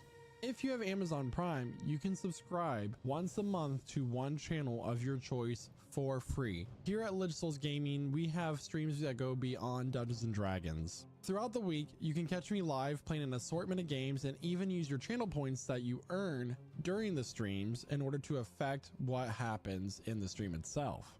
We have over 20 static and animated emotes that our subscribers get to use in our channel and other channels as well. So hit that subscribe button and join all the fun. Well, my cup of players tiers is running dry, so I'm going to let our other cast members tell you about our amazing sponsors for the rest of the stream. Hi there viewers, I'm Josh from Prestige Encounters, and I heard you wanted the best looking maps out of all your friends. Well, do I have you covered with Arkenforge, the best map making tool for all your TTRPGs. There are many different asset packs which can be used within Arkenforge, but if none of these tickle your fancy, then import your own and create anything your heart desires. When building those maps, you don't want to forget about these features such as built-in animation and music plugins to make your maps feel alive at every moment, touchscreen support with Fog of War which allows in-person play, and a dynamic lighting system to make even your nighttime maps look their best. Making maps has never been easier, but now I hear what you're saying. I don't like subscription fees, and that's okay. Neither do I. Arkenforge is luckily only a single-time purchase, and we can help you out even more if you use code LICHSOULS at checkout. That's right folks, if you want the best maps around, use Arkenforge, and don't forget to use our code LICHSOULS at checkout.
Welcome to Prestige Tales.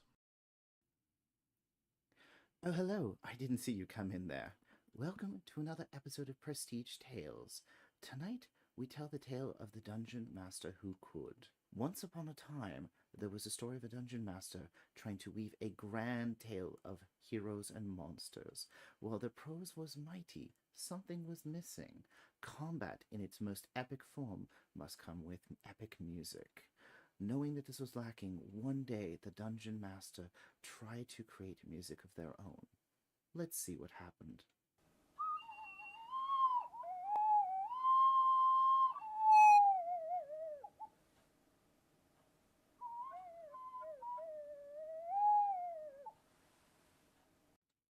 A moment meant to be the culmination of their tale instead became a tragic end. Ashamed, the dungeon master walked off into the sunset, never to be seen again. The moral of this tale: be the dungeon master that could with Midnight Syndicate.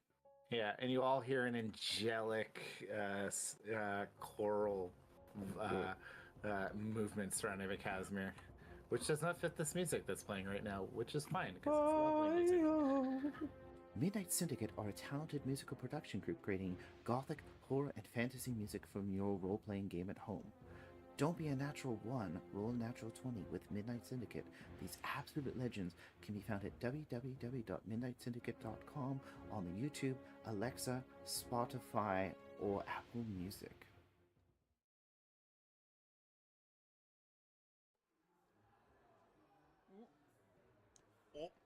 Oh, hey there, bud. Didn't see you there. Glad you could stop on by during your mid-session break there.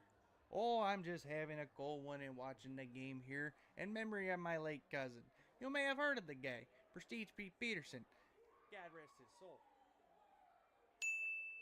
Boy, I tell ya, old Pete there was a good man, and definitely did not fake his own death to throw off the scent of the IRS there. Oh, that's a touchdown. But if old Petey were here, he'd want me, his cousin, Lich Souls Larry, to tell you all about the incredible merch over there at the Lich Souls Gaming merch store. Every bit of merch you can think of to help support your favorite D&D stream. They got such things as t-shirts, hoodies, mouse pads, stickers, and so much more. So head on over to lichsouls.com/merch and pick yous up some merch there today. Well, I better get on up out of here and let you get back to your mid-session break there. Let me just find my coat and when you know it, I'm already wearing it. But before I go, you know, I got this nice casserole bag at the house if you want to come on by and take it home with you. Wouldn't be no trouble at all. You can just bring the container back at your earliest convenience. Let me just try to find my coat here and still wearing it. Jeez. I swear my mind these days, it just ain't what it used to be. Speaking of losing their mind, you know who died recently?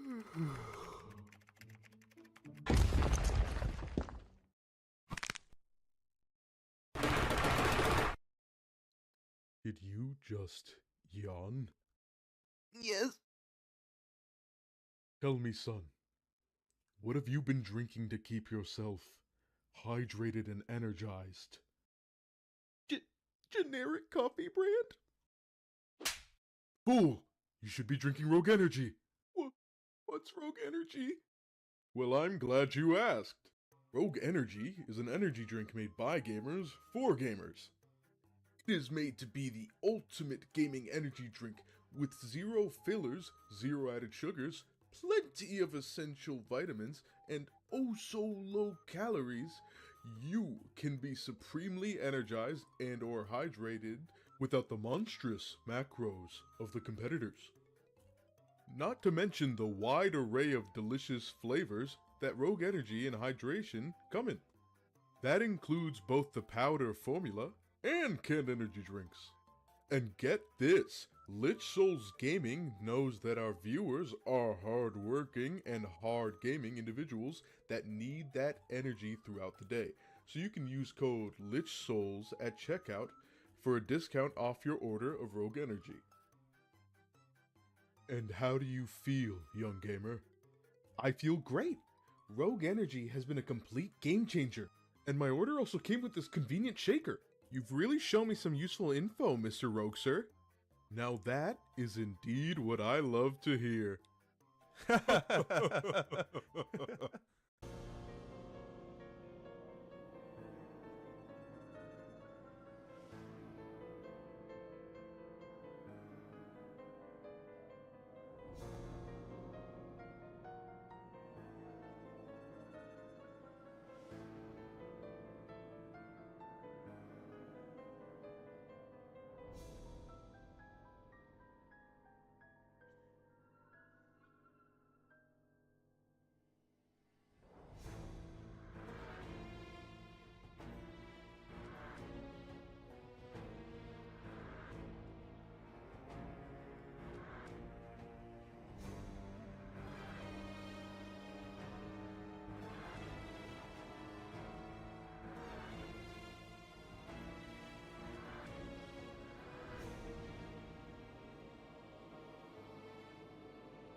And welcome back, everyone. So, where we last left. Oh, Chloe took her ears off. She put them back on.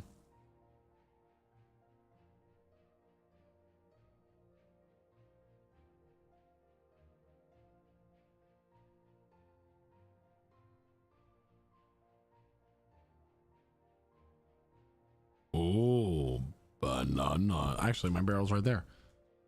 Anyway, so where we last left off, the party had he's running on that Internet Explorer. His mom finally got off the phone. Some of you are old enough to get that. Anyway, where we last left off, the party was planning the events of their heist. Were you all going to bed or were you staying up to talk more?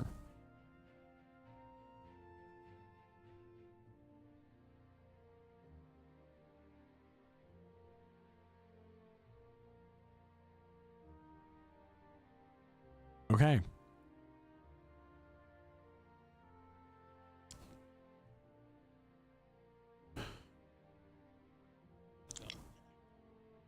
So you wake up feeling bright-eyed and bushy-tailed, and you make your way down to the lower level of the hatchling's nest. You complete a long rest, yeah.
I think the entire party is going. Oh. All right. So the party has decided that they're going to go to the archive after some banter here in the morning. Before they go off and do a terrible thing. All right. So early in the morning, by the way, all of you take 1 silver from your inventories or some silver from the party funds for your breakfast this morning. Done.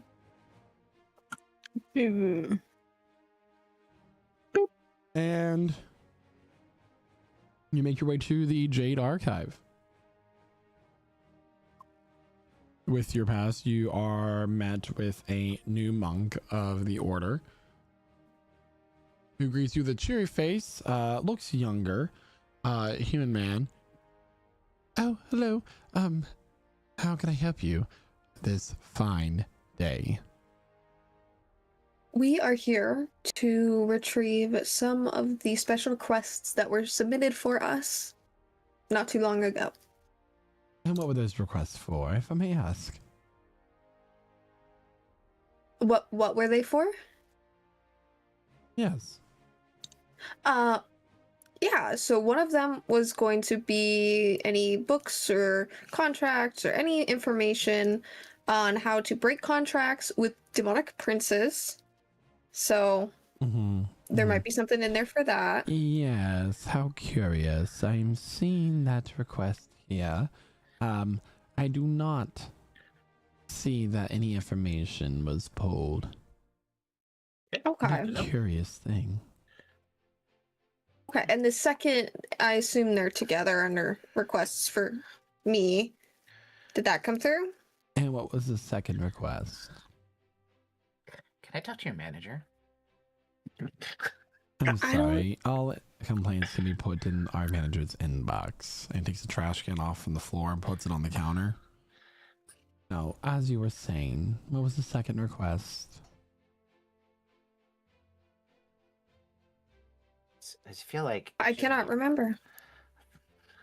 I feel like it shouldn't be our job to tell you what we, in good faith, arranged. It was a question that I had asked in passing to her, and then she said that she would submit it. And what was the name the request was under? Emmeline. Emmeline. A pretty name. Thank Let me see. I see that there was a request for evils of an ancient nature. Is that? I believe it is.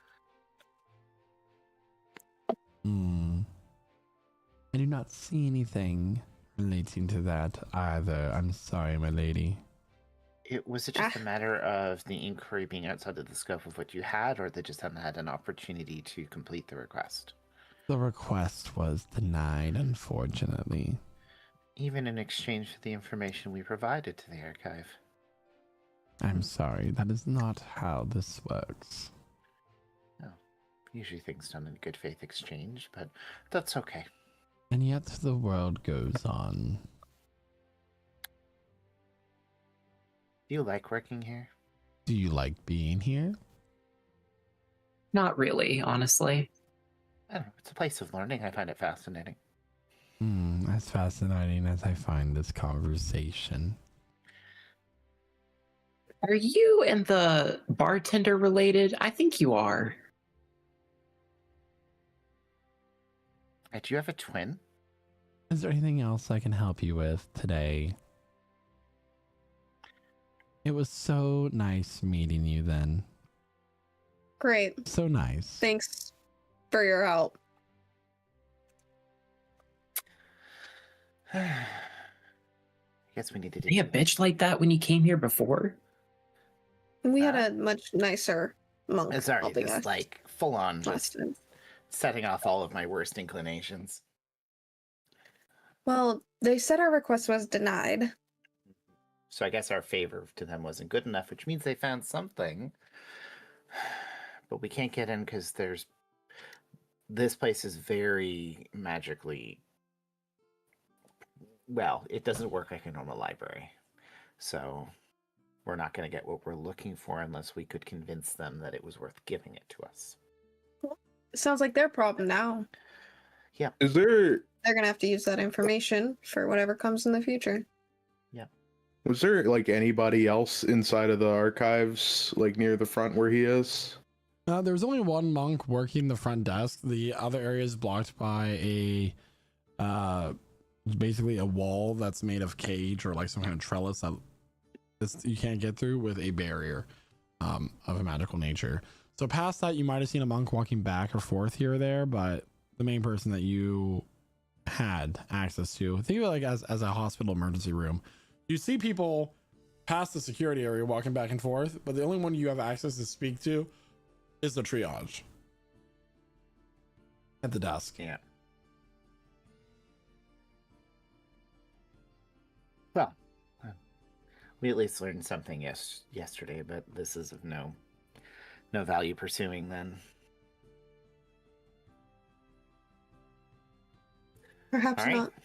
But I do think it would be worthwhile after this venture and whatever comes after this in regards to the contract.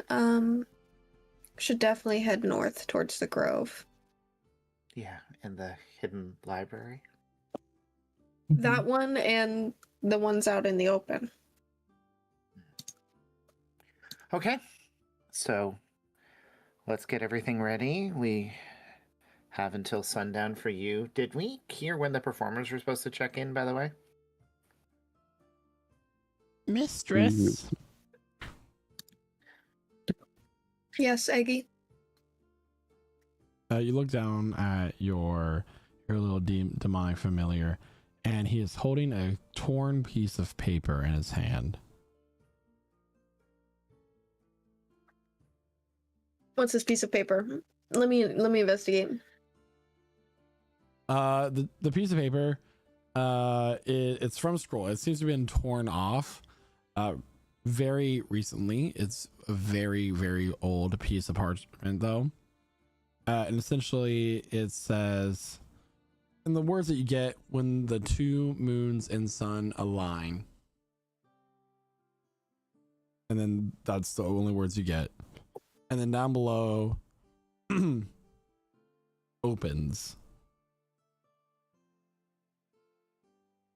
with what appears to be the tail of a black comet.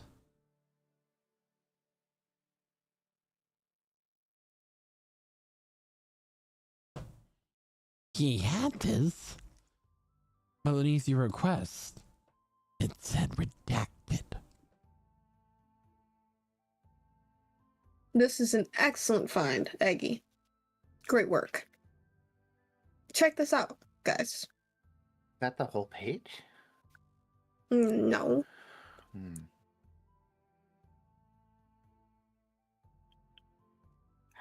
When the sun and the two moons align, something will Something open, opens. and then a black comet. Eggy, was this in this condition when you found it? Or is the other part still underneath the stack?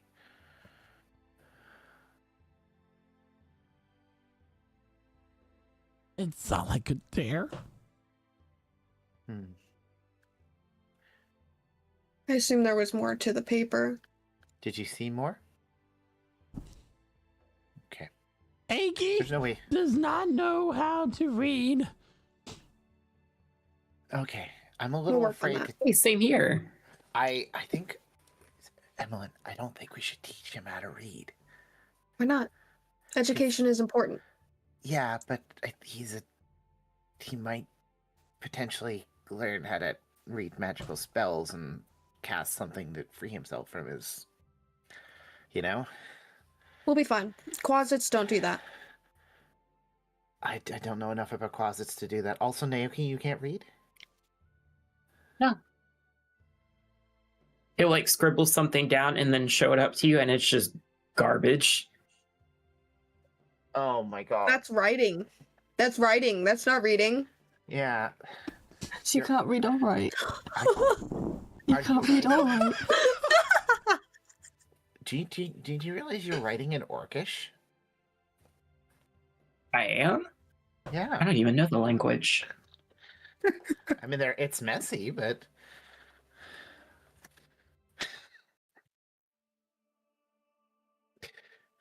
We'll work Oh, on well. that too. yeah, yeah. Okay. Does anyone else here not know how to read or write? Renatus, I do you mean- remember? Jesus.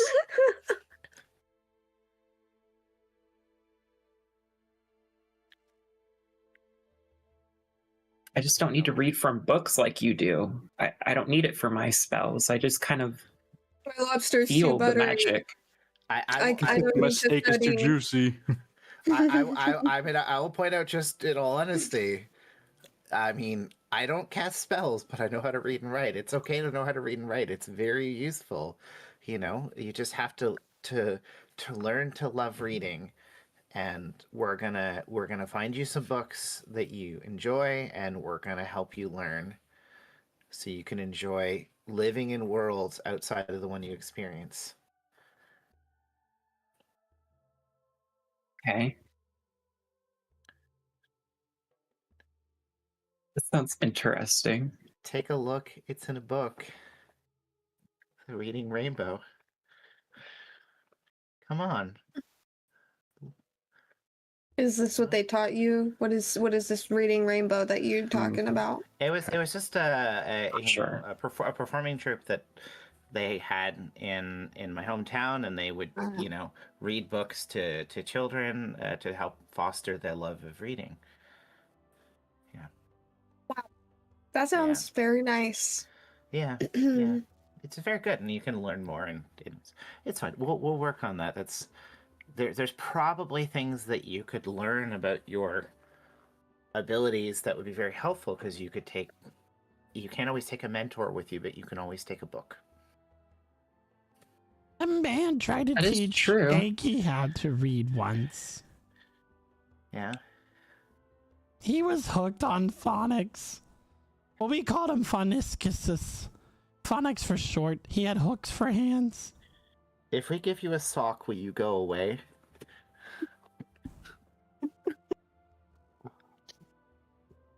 Sock? Aggie will hiss at you and then run up Emmeline's leg and sit on her hat. And disappear, I assume.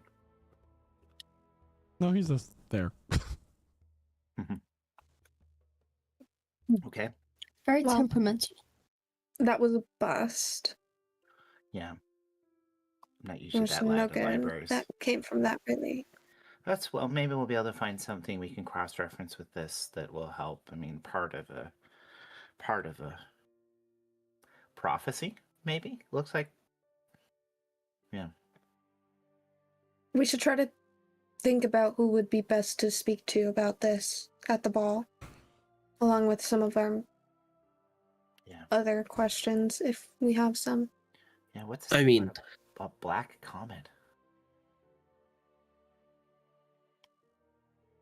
what do we know about the comet that's passing today, or the comets that are passing today? Isn't it a meteor storm? Oh, a meteors. There's not a comet involved in that. Are they not the same thing? Nope. Okay, ignore me. So I thought they were the same thing. these are the kind of things you'd figure out, Percy, if you read more books. I did read books. That is very rude to assume. They're different. They're different things, though. Anyways, it's fine. Well, I didn't read study of stars and stuff. I was more interested in doing other things, but I read books. Are you more into astrology than astronomy? I don't care about that.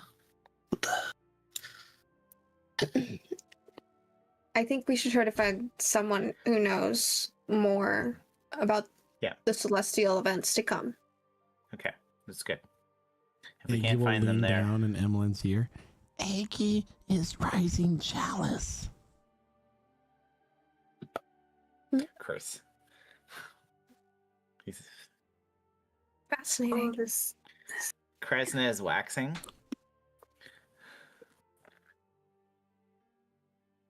So, It's why where the is the party librarian's so headed negative. next? I mean, we have time, right? Well, I mean, in the day you do have time. Yeah. Yeah. Should we just like have lunch and get ready to do our stuff? Or do we have anything specific we're planning? I have nothing specific. Yeah. I don't think there's much else. Wait, do we have 2 days left, or is today the last Today day? is the day. Today is the day. Ah. Yeah. Mm-hmm. So, I mean, Because what could possibly go wrong? well, I mean, it sounds like from what Percy said, there is nothing of value in any of the shops, so there's not really any point in us buying anything. That is not what I said, actually. I said that everything was overvalued and just wasn't worth my money, or the group's money. So you guys can go gladly spend all the group's money how you want, but I was not willing to spend it on what they were saying. Don't even get me a basic sword. They didn't bring one. I asked for a sword and they didn't bring me a sword. That's not my fault. Did you go to a blacksmith or did you go to an enchanter's? An enchanter shop. You guys said you wanted magical gear. What? I mean, I just wanted a basic ass sword. Well, go get one then. Okay. So Talia buys a sword, so we don't have to steal one. Can we just do that? Because she's got a long sword, and we're just gonna gloss over that happened. Yeah. You just want a long sword? Yes, please. 20 gold. Fabulous. Was it really that hard? How much were the bracers of defense, by the way, that we didn't buy? I believe those were like 1,400 or something. Yeah. They're 13. 400 what? And like 58 or something silly like that. Was it platinum or gold? Gold. Okay, so now she has 195 platinum. Can she just buy it? She go there, having found out that she has enough money, and buy the bracers of defense? Yeah. Okay. I will subtract. How much was it? 1,400. Yeah, so I'll subtract 140 platinum. Then, does that work out? Very well. Okay. Oh, it was actually 1,200 for the bracers. I just checked. My fault. Okay, 1,000. You got scams. Okay. Actually, it was only 1,000. Okay, cool. Guys, keep it up. We might be able to get it lower. I feel like It's full day tax. we're negotiating with our journal notes instead of with the shopkeeper. It is. Woodlands was the 1,400. Do we pass a guard as we go and do this? May I ask why? There's guards all around. Like the whole city has guards instead of cops. Just a random one. Pick from a hat. Emily will just walk up. Excuse me. Do you know if there is a maybe a royal astronomer in that keep there over there? She'll kind of point behind him. That tower. You see that? Is there someone who studies the stars in there? Are you talking about the Crystal Tower? Yes. There's many different kinds of people in the tower, ma'am. Are there people who study the stars? I don't know. Okay. And she'll move on, and then a couple steps later, maybe 10 steps later, she'll find another one. Ask him the same things. There's the next card. Hello, how may I help you?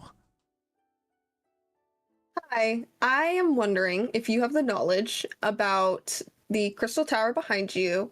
Is there perhaps astronomers that work there?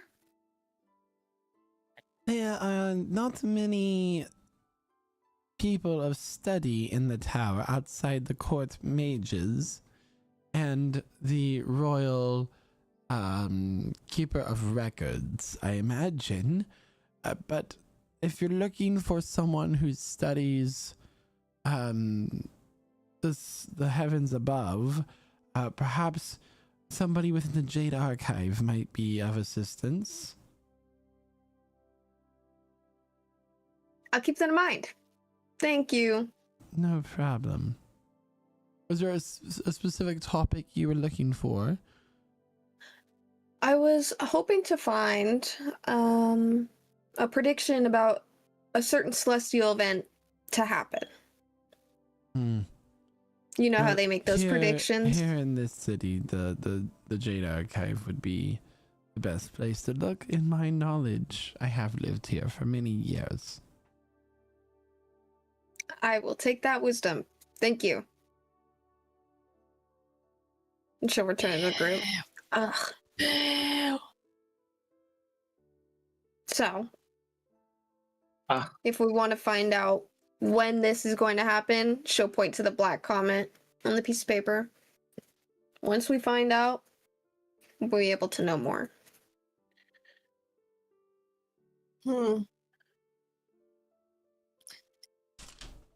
Great. So, go ahead and Emily, since you're the one asking for this, make a I don't know, a wisdom check or no intelligence.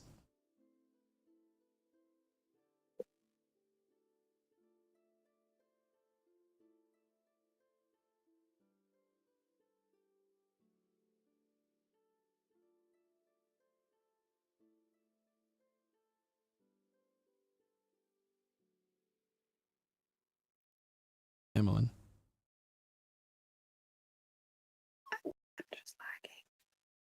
Okay. There it goes. okay. Yeah, I was sorry about You that. remember that you have heard words regarding a comet before.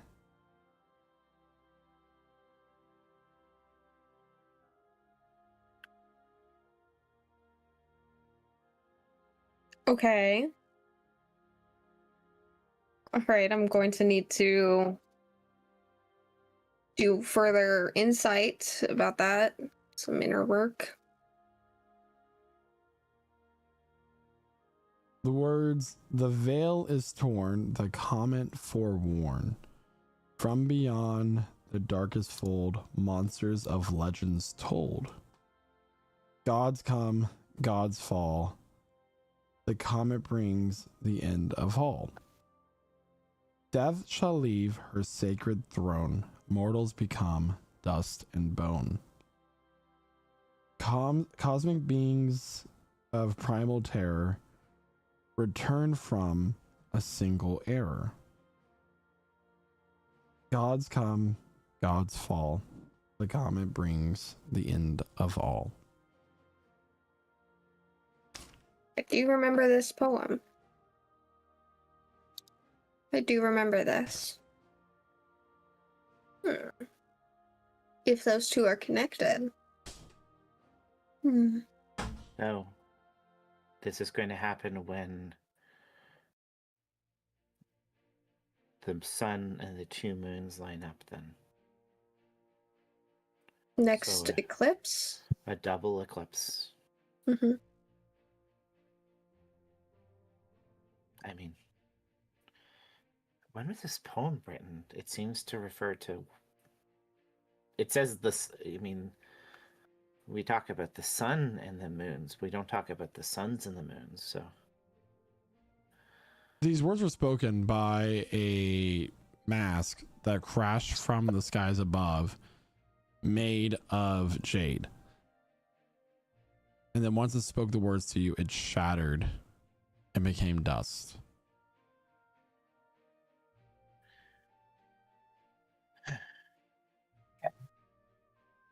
So we have a timeline now of when this calamity will happen? Once we can approximate the eclipse, yeah. Yeah, I guess the question is if we can determine when the next time that those three celestial entities will line up.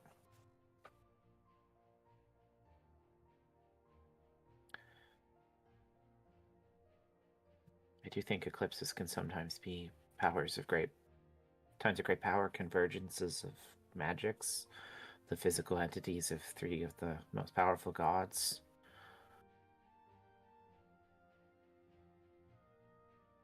Perhaps, but we just need to find someone who can give us more clear information. Okay. So. Jade Archive's probably the wrong place because our hint comes from them. Well, not quite. I mean, that guard back there said that's where we would want to go if we want to ask about these events and get a timeline. So We were also made to be wary of stealing from the Jade Archive, so we don't want to get we're not going to be with... stealing. No, we already did. We didn't do Technically, it. we didn't. Well, if you have stolen goods, they don't care if you have the stolen item. But yeah, if we're gonna go, we gotta make sure that we don't have that anywhere they can I detect guess someone it. can just wait outside with it if you're worried about that. Just be safe. So Okay. we can inquire about this. So we got some more information and want to inquire about that too. Mm-hmm. Okay. Any volunteers? Can wait outside with it. Thank you, Naoki. We'll be quick.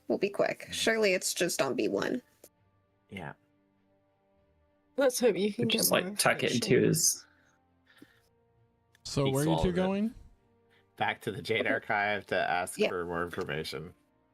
See if we can get something else. I swear if you get nothing this time.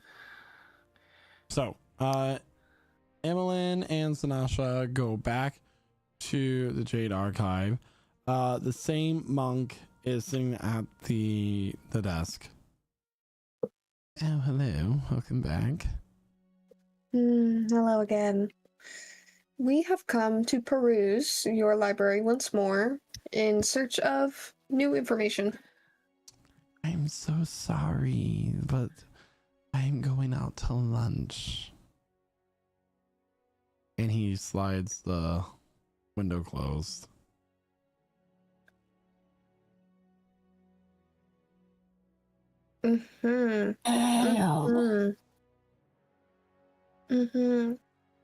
Go get it, Eggy. Just kidding. Just send him going. Yeah. I don't know. We can't get through the door without their little pass key, so. Well. Is he just standing there waiting for us to leave, or did he walk away? No, there's a... You don't know. Hey, can you see if there's... I think we're just... We need to focus on the objective ahead of us, right? It seems like this is just giving us a running around and wasting our time. Then you lead the way. Go for it. Well, I think we should... Do we want to wait for his lunch to finish, or do we just... We have some time. Do we want to wait? I don't quite know. You just mentioned that we should be focusing our energies elsewhere, so I don't know. I don't know. I'm split in my decision. Let's just leave. Obviously, this will be no help. What a dick, though, huh? Mm-hmm. My mother would be firing him so quickly.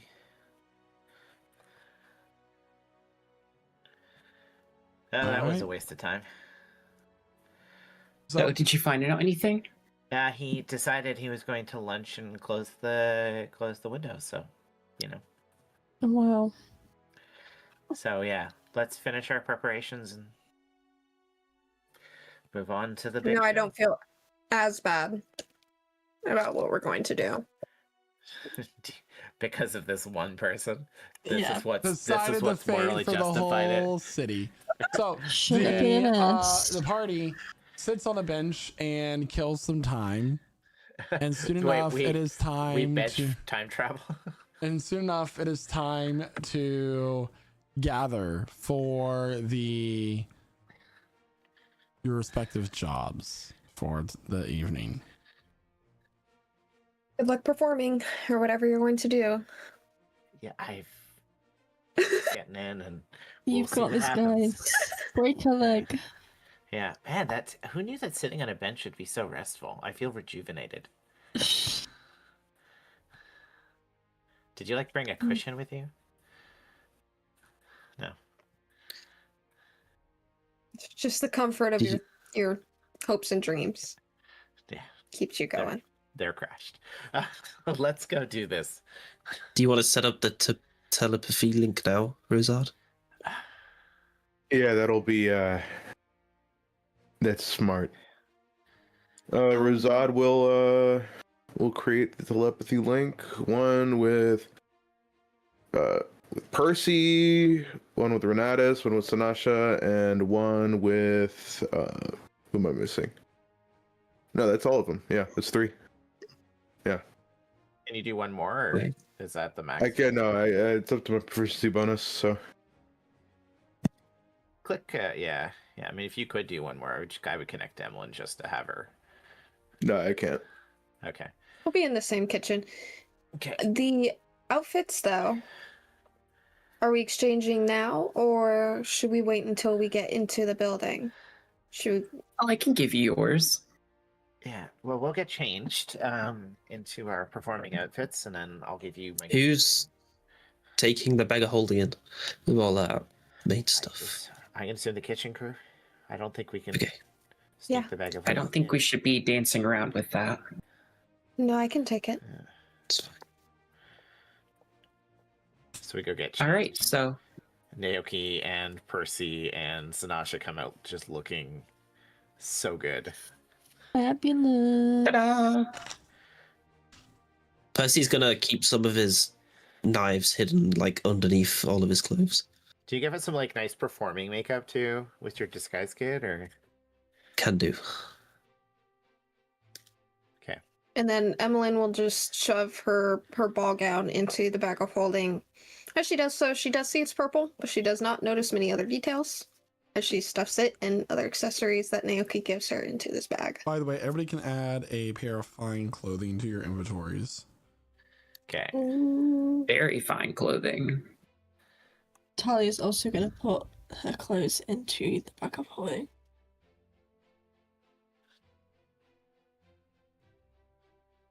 So Razad's Renata's just go ahead. Razad's just gonna be dressed in his in the chef's whatever cook's uniform, pomade hair, back looking sharp like a somebody in fine dining.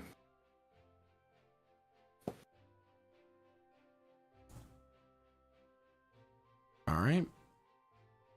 So Renatus goes off to meet with Mr. Thimnuid, Thimnuid, and as Emmeline, Razad, and Talia walk up to the gates, they see the caterer is currently loading items off of a wagon and walking in. And the Topaz Dragonborn, Gerald Ramses. Settle. There you 3 fuckheads are. Get the stuff off the card, get it inside now. Yes, chef. Chef. Meanwhile, Sanasha, Naoki, and Percy go to another entryway and present their official invitations.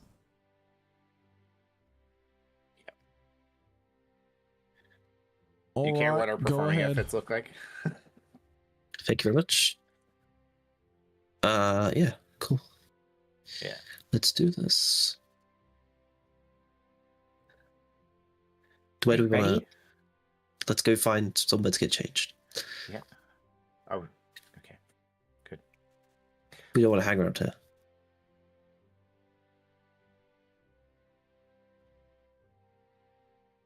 So we make our way in. Yep.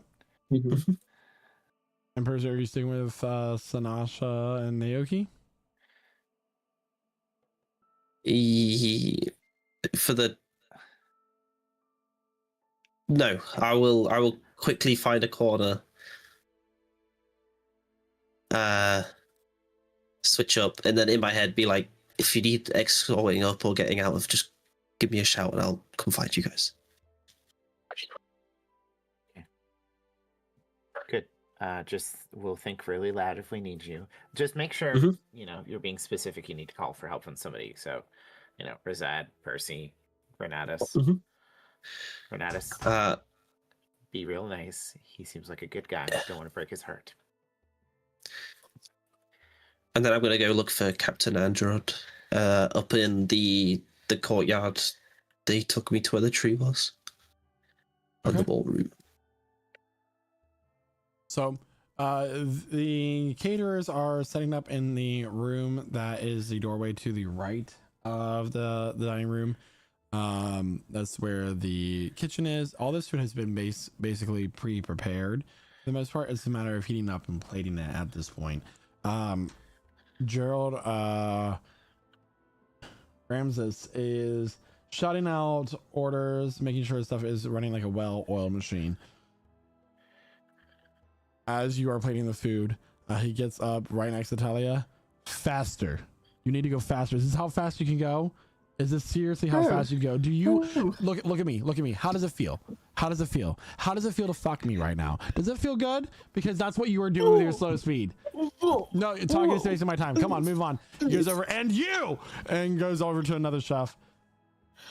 Guys, it's so mean. So mean. There. Across from you, a lizard folk is. Do not cry. You will throw off the saltiness of the food. Oh crap! I don't want to, bitch. Meanwhile, Naoki and Sanasha are doing warm-ups in the courtyard as their brother has left them. The white-scaled lizard folk walks up to you. Hello. I see that there are two of you present. Where is the third member of your party? Unfortunately, he got some food poisoning today. Served a bad steak. It's okay. He was more the face of the act. We were the. Make a deception check, please, Naoki. Is it an advantage? Oh shit! Helping. Sure. We're gonna suck at this. I got faith. Well, it's a 2. Hey. Or 17. 17's much better. Boy. That was, thank God. Good job. Jesus. What's the difference? I see. And will you be able to perform? I know that His Brilliance was looking forward to your performance this evening.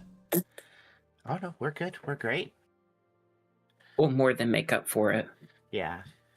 He just did like some weird knife juggling and stuff like that. Yeah.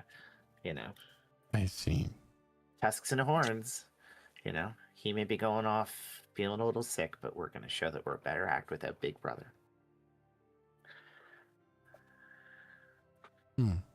Turns around and leaves. This is really scary. Oh no. There you are, Soldier Evergreen. I was looking for you. Sorry I'm late, Captain. You're perfectly fine. I'm going to have you this evening patrolling the dining room. Very well. Wonderful. I do not expect anything. There's no intelligence that we have that gives us any indication of problems this evening. Simply keep your eye out. If there are any problems, you deal with it. And remember, these are mostly nobles, and the lords from all of the major cities will be here this evening, including her ladyship. How long until the meteor shower? Yes, I'm not too clued up on these things. It will be right after sundown, the moment the light leaves the sky. Okay, that's cool. I had a really weird question, and I hope you don't find this offensive or anything, but I heard, right, that if you wanted to take the artifact, right, that you need to be pure of heart. What does that mean? Fuck What? I'm gonna have you make a deception check. Not because you're exactly trying to lie, but 18. it's like me going to my job. Like, so like, not that I'm thinking of it, but what if I stole company secrets and stole them to the highest builder? Yeah. Like, what would happen theoretically? So an 18. Okay, thank you. I'm not sure actually. It's always been a legend told. But what is actual purity? I think it's a really big philosophical question. See, this is why I was asking, because I wasn't sure myself, and like I didn't want to take it or anything. I was just curious, you know. When they say pure of heart, purity is 100% of something. Someone with 100% pure malice, under that wording, it's very vague, could technically take something. So, if someone had pure hope, pure determination, I'm not sure. Felt determination. Just interesting. Anyway, I must go off and do some more rounds. Keep an eye out here in the dining room. Guests should be arriving any moment. Of course, Captain. The moment I will Captain relay that information in the mind. Okay. The moment Captain Andrade walks away, Captain Datos walks up to you. Oh, for fuck's sake. Captain? You're on my shit list. Remember that I have my eye on you. My one good eye on you this whole fucking night. I mean, it would probably be better you kept it on your job, but you will okay. be going straight to the coast and not the kind that you want to be at. You'll be finding yourself protecting cargo coming in and out of this country. Have fun. Of course, with the Captain. What's his name again? Captain Datos. Detos.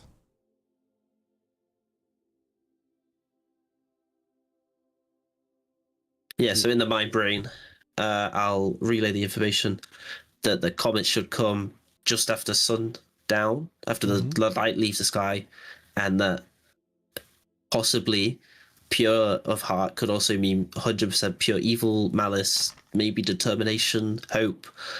You know, that kind of vibe. If anyone feels like they're super 100% pure, hopeful, or determined to do this, speak up now.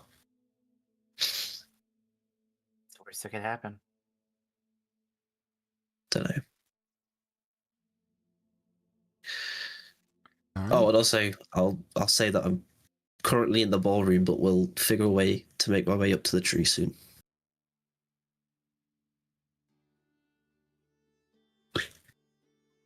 Now, at this point, guests begin to arrive. The ballroom begins to fill with people, each being announced by a herald as they enter in the doorways. Renatus, you enter in with Lord Thimnuid, the Crafty, Royal Jeweler, shit, to Mozrag the Brilliant. Jeweler, there we go. That's the word I was trying to say. And you're sitting there walking amongst people. Not a whole lot of conversation goes on. Go ahead and make a charisma check for me as we see how well you begin to do with conversation. All right. Check. I don't know why I'm laughing. My rolls are always shit. Except for that one. Let's go. A Good Lord. 23. Natural 19. As you begin to tell the end, you just basically tell a story of how you killed a monster, but a bunch of people around you begin to laugh as if it were a very funny pun to a joke. You hear someone walk up to you and ask if you would like any hors d'oeuvres. And you look next to you and you see Rosad holding a tray of food.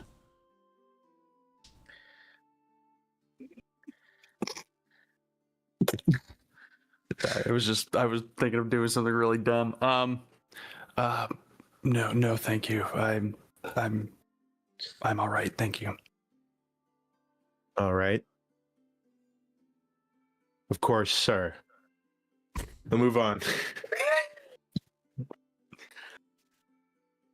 Cool. Yeah, he'll check in his head, like, how are things going? Things seem to be going all right so far. Yeah, you seem to be a hit more than you give yourself credit for. I mean, I just talked about how I defeated a creature and they all seem to be eating it up. I don't understand. Yeah. I bet, even these rich people got pretty boring lives. So it would seem.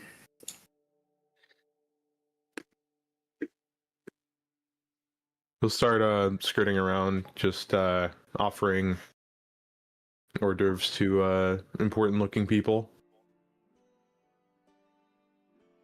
Emmeline's on drink carry duty, just walking around. I'll say that the three of you are currently holding trays, offering them to people, along that sort of thing. Emmeline, as you approach with a drink. I'm sorry. What kind of drink is this? This is the finest wine available. It's cider-like in texture. It has been aged since before the Tears of Tumis. Please enjoy. It has notes of cotton and cherry and burnt shoe sole. It's very enjoyable with the guests. And what Please. region does it come from? It comes from a very specific region within the Sanguisian Empire, if you believe it or not. Shipped here by totally legal means. She'll give a nice wink. She has no fucking idea where this. How exotic. Very well. It's literally just a vodka soda. Fake it till you make it. She takes a sip. You know that this type of wine only is known in the region from the Sanguisian Empire. Otherwise, it's just sparkling wine. God damn it, I was gonna make the... damn it! God damn it. You're who? She'll kind of just scurry along. That's some delicious champagne. Champagne. As Talia, as you walk around the tray, does this have traces of any major allergens I should know about?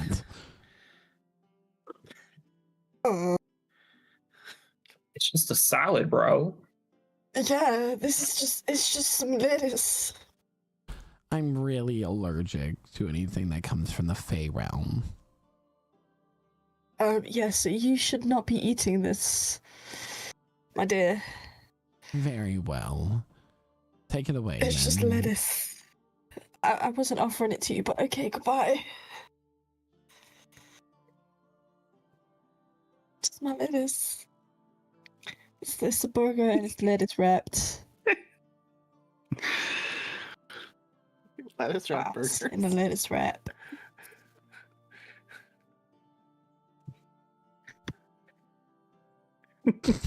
Is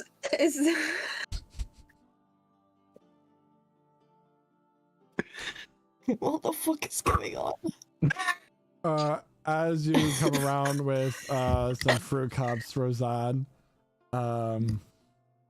you get. And what kind of fruit is in this fruit salad? Actually, a very, very unique fruit from the southeast of the wasteland called muskberry. It's got a slight funky tinge on the back end when you eat it. I see. I am good. And from his inside of his pocket, he takes out a small diamond encrusted tin and opens it, and there's some like purplish black powder. He scoops out with one particular long nail and just huffs it up his nose right then and there. It's a There's purplish like a black powder that tinge around Rosad his will lips. recognize.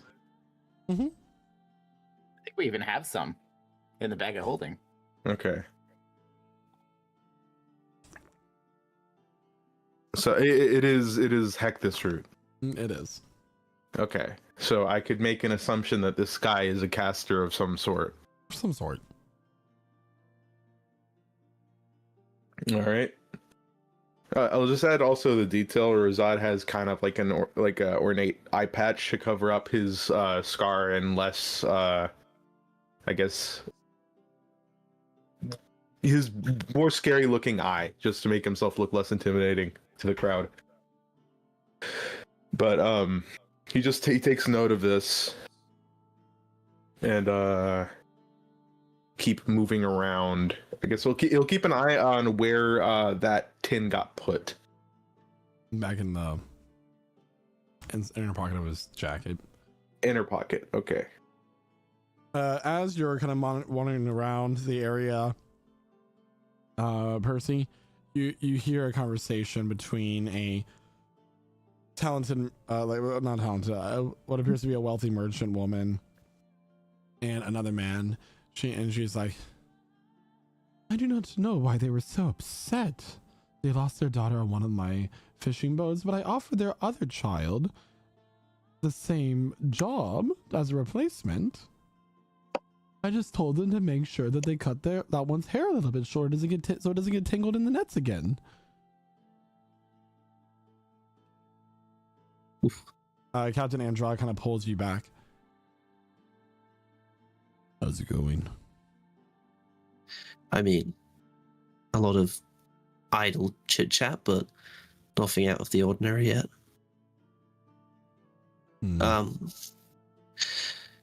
think the guests could use more wine. I might take those 3 out on the floor now to go get some more wine from the cellar. He looks at you like in a puzzling way.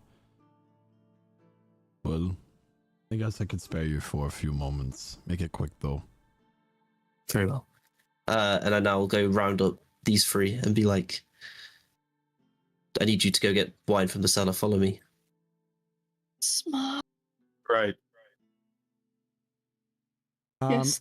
As you sir. begin to head out, you start to hear like a fanfare of instruments, and the white scaled laser folk steps out, presenting his brilliance, the Lord of all of Drellworm, the King of the Dragonkin, the Shaker of Mountains, the Splitter of Skies, Mozarag the Brilliant. The doors swing open from the courtyard, and a 4'8" tall man, gold scales, appearing in a dragonborn form on a wobbling a little cane, steps out.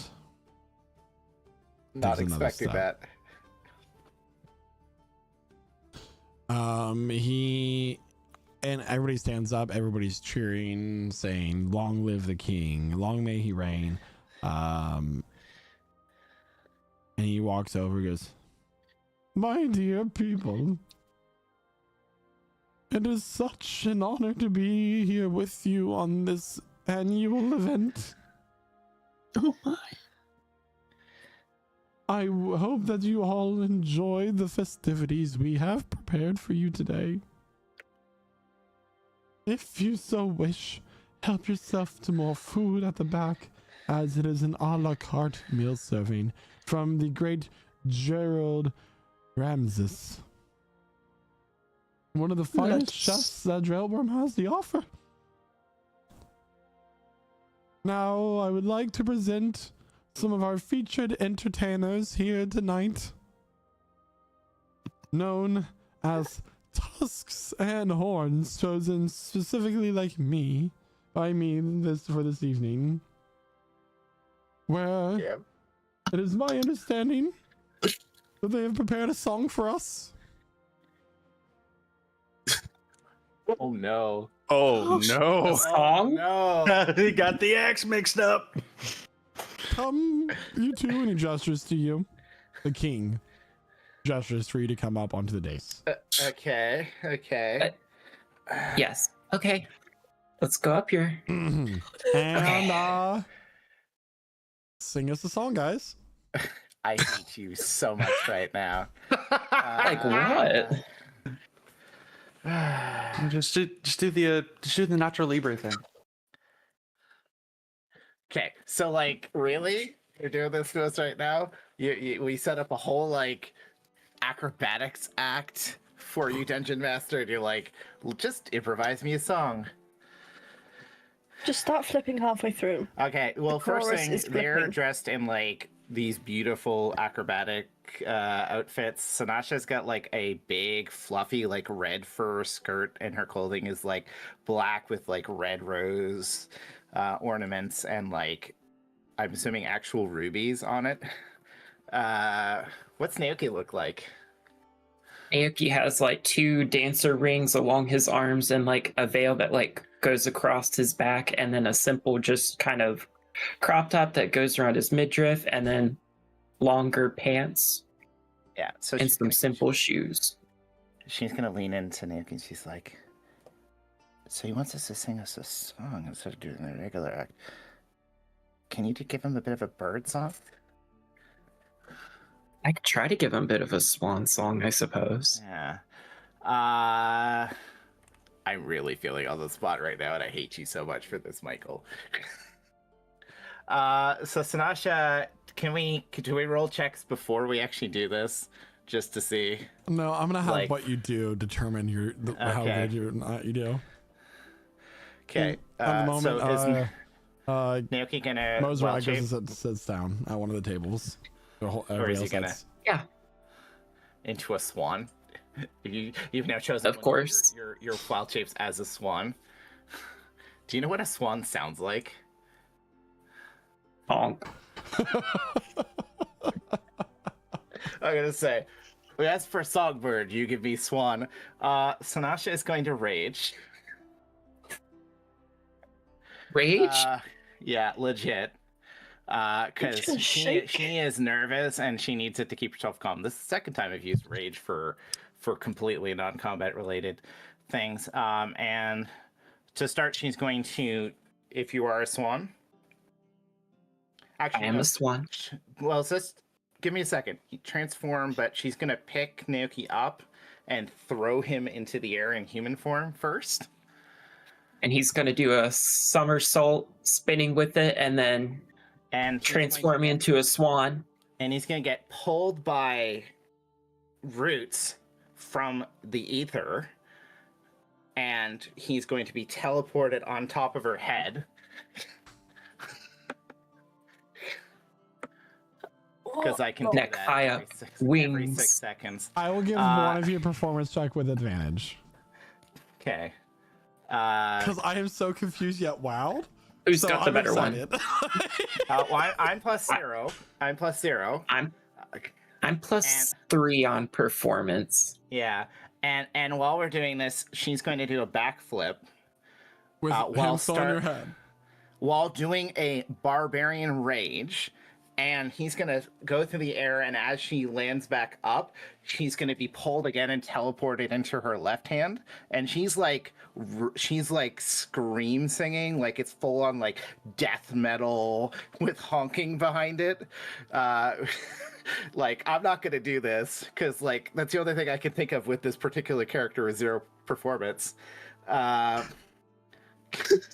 Okay, so an 18. And so it's like, and it's like musical in its own way, and his name appears every once in a while mixed with Elvish and Orcish, so it's like a fusion Orcish Elvish death metal. And he's the hornbeat, and so she does like a side cartwheel, and he teleports again, and she lands sideways and teleports him onto her foot.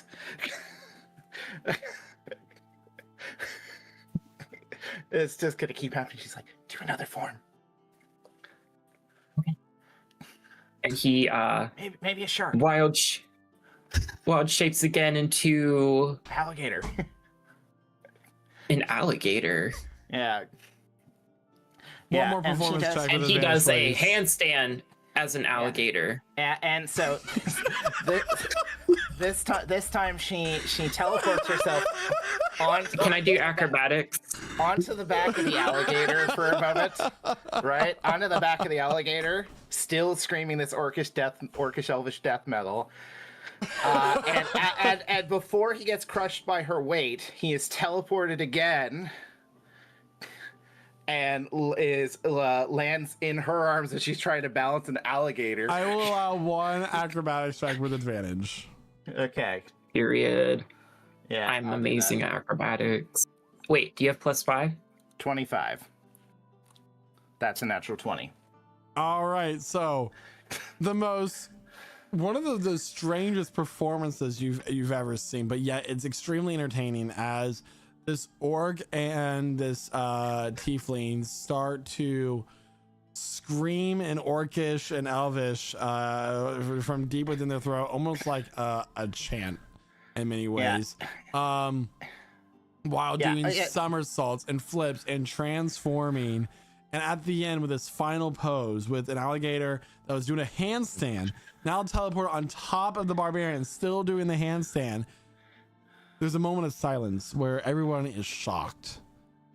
And then King Mozart goes, it starts clapping in the most zany way, and the crowd follows. There's starting to be like screams and cheering, and at this time, Percy, you get the three away from this performance and go into wherever you're getting the wine.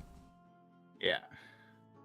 I'm sorry. I could have tried to improv it as Valerie, but Sanasha is not that kind of character. So yeah, this like tribal death metal chant was so good. So happy to. We bow.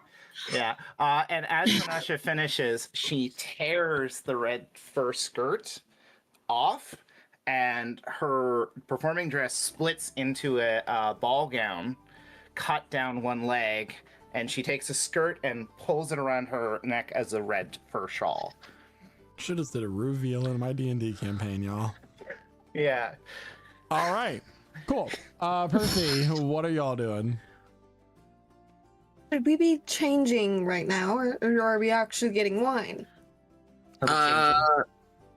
Yeah, change now. This happening as you walk away. By the way, Guy and Isaac, you may take a point of inspiration and add it to your character sheets.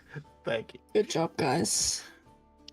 That was fun. Yeah, if you guys want to like get into ball gowns now, that would work. Of course. Let's all describe what we got. No.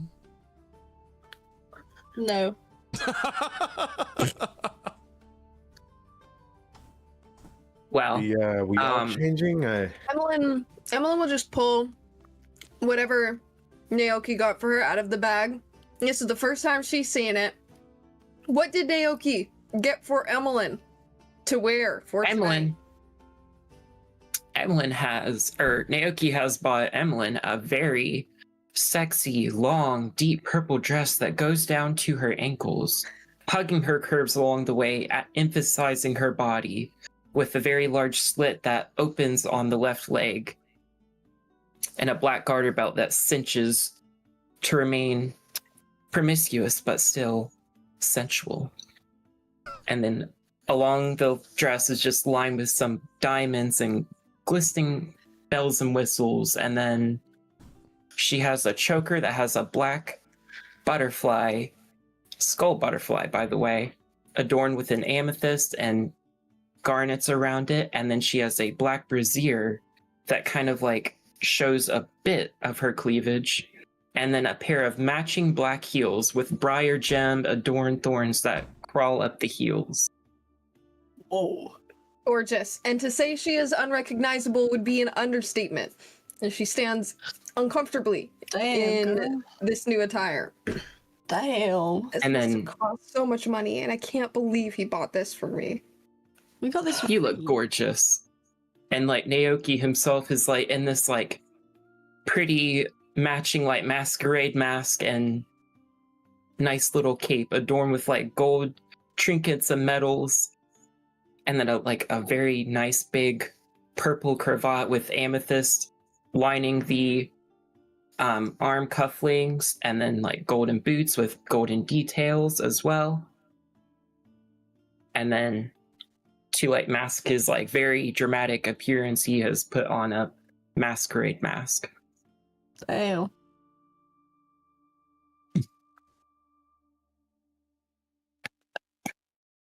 Very nice.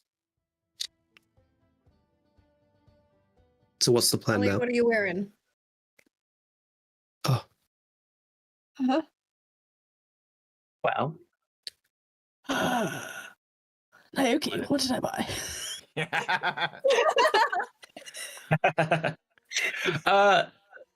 Talia bought a nice green, simple kind of like dress that has like kind of like a prom dress look to it, but it's still very adult with a nice like deep, very fashionable like cleavage like that goes like all the way down to almost her belly button.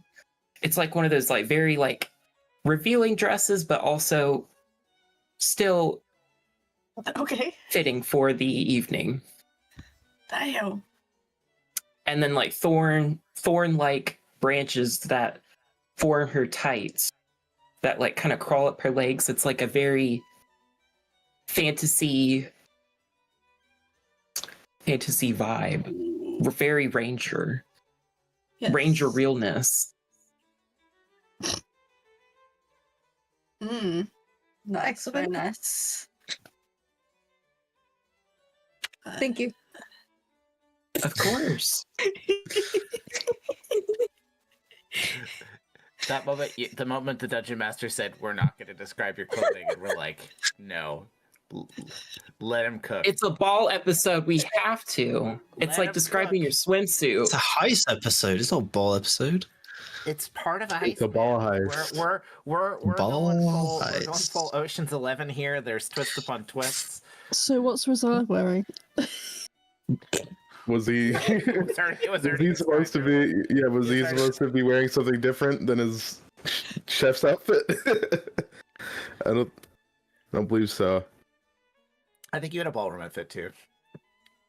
We got everyone ball outfits. It would be clean and straightforward then. A tuxedo. Yeah, tuxedo. Boring. Pink Met Gala tuxedo where it's like it's just basic as hell. But it's all Basic ass red. bitch. I'll have a nice hat with it. There you go. A nice Yeah. hat with some accents, silver accents. There you go. Yeah. A fedora. Not a fedora. So, like a nice- everybody. Yeah. Beautiful. Moving on. And at the end of this performance, the outfits get changed, and are you guys rejoining the party like in your outfits? Yeah, Yes. Emmeline's going to try to just slip into the party and act like she belongs there. We are high socialites. Confidence. Prestige. Talia, perhaps we should stick together, cover our Yeah. stories. Cool. And Probably. What is Percy doing? Is Disney. Percy still disguised as the guard? Yeah, no, he's recast disguise self, and then so the tree room's like right next to the ballroom. Yeah, Yeah. so I'm gonna go have a quick look in at the tree room, see what's going on And in there. And I'm assuming the performers are able to make their way off their stage and move into the crowd. I assume, right? Yeah. So are you rejoining your party? Yeah, I think we're gonna like having switched up. Does Naoki change clothing? Oh, I changed. Okay, good. So yeah, they're like now out of performance gear and like in ballroom gear now, feeling like they're part of the party. All right, oh, you guys look great. She like double takes on Emma a little bit, being like, "Who's that?" That's Emmeline. Sorry. I was not expecting to see the failed Vanguard at tonight's event. Hello, Captain Andrade. Hello. I was also not expecting to see you, Sinasha and Naoki, performing at tonight's event? We were doing a favor. Well, We were doing a favor for Percy. He really wanted to perform at an event like this. And he got sick. But he had this whole thing because, saying like, we had to like basically improvise. Like, is the king okay? Like, we were here to do like a acrobatics performance, or is that taboo? Should I not say that? That could be considered a treasonous question to be asking. Oh, I mean, he looks great. He's super healthy. He's okay. Good. That He's man majestic. has more powerful in one claw than the other dragon lords combined. Wonderful. Honestly, I'm just happy to be in a room like this. It reminds me of being back home, so. Surprising statement. Is it? Is it? As someone with your rougher edges, I would not expect you to be familiar with this socialite life. Oh, you'd have to meet my parents. It's not often that women with a physique such as yours, wielding a great axe on a normal basis, would find themselves dancing in a ballroom, is all I'm saying. Yeah, it was part of, growing up, and, the muscles came from hard work too, but Mom and Dad were well connected. They made me, I had to go to a couple balls for a reveal, that kind of stuff. She like looks around at everyone else expecting some sympathy and realizes that nobody really has any idea what the hell she's talking about. You don't have like your big coming out when you get to be a certain age? A debutante ball. Yeah. No? Emlyn? Not for me. First? No. Well, here's this handout to Sinasha. May I have this dance? Yeah. Of course.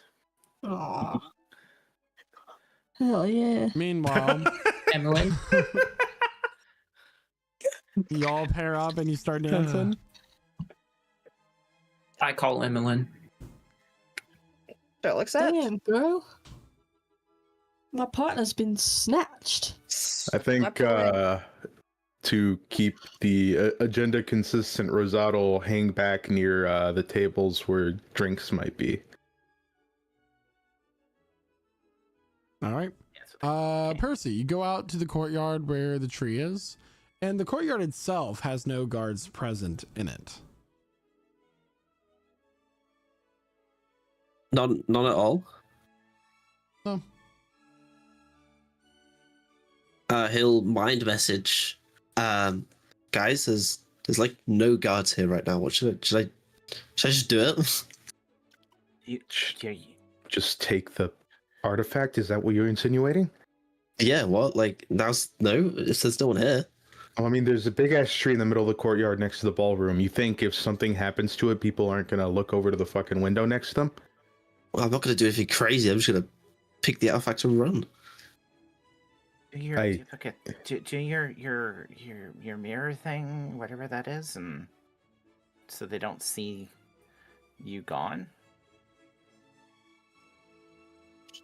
Sure, I will hide around a corner, invoke duplicity, and just make that one walk around the ballroom, I guess. No, I can't, because I have to be within 30 feet of it, so it's not gonna... I can just not try and make a distraction, but it might get somebody hurt. Drop some plates on the floor. Why don't we distract them by really dancing, guys? Huh? Wait. No, let me had time of my no. life. Where's the noble that had the Hectus root? He is sitting at one of the tables nearby. Is he alone? Is he with people? They're all with people. They're all around people.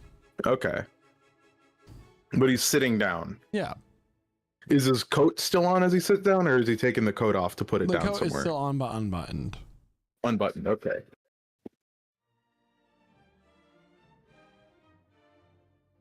Meanwhile, Sinasha's being swung around the dance floor by Captain Andros, who's very light on his feet despite being in armor. Yeah, and she's pretty good for that as well. And she's not armored at all. And she's like the dress is very clearly designed for dancing, allowing full range of motion. The shawl's kind of clipped on with two like rubies on the shoulders. Mm-hmm. All right, back to Rosad. Yeah, Rosad, he's going to walk over and he's just gonna, he's gonna start casually introducing himself to people. Like, how you doing? I'm I'm Rosad von Gorguts from Dorthenyak. Still in your caterer uniform? Yeah, I'm checking in on them. I guess no, I had the ballroom outfit that I switched into. Okay, cool. And are you going up to the noble with the thing is? Yeah, just all of them, just trying to make small talk. Rosad von Gorguts. Yeah. I see. And are you familiar? I'm assuming you're part of the noble von Gorguts family there. Yeah, we're it was a complicated family tree, but I'm from the less magically inclined part of the family, unfortunately. I see. It was a pleasure meeting you. Yeah. Is there like anybody like across the table from him? Rosad's gonna stand next to him. He's gonna reach across the table to like shake somebody's hand and bump into him and try to reach for the can of heck this root. Make a sleight of hand check. All right.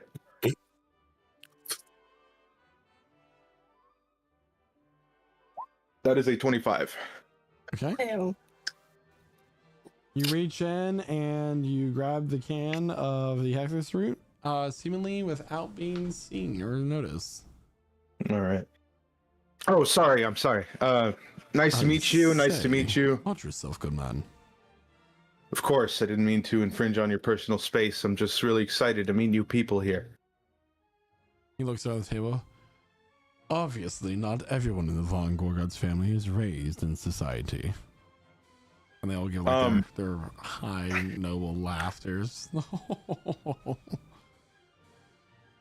While they're all laughing and stuff, he's just gonna go back into his head. Hey, I can make a distraction. I just need the go-ahead. We're dancing. Do it. Okay. Rosad's gonna accidentally knock over the guy's drink. Make a deception check. Okay.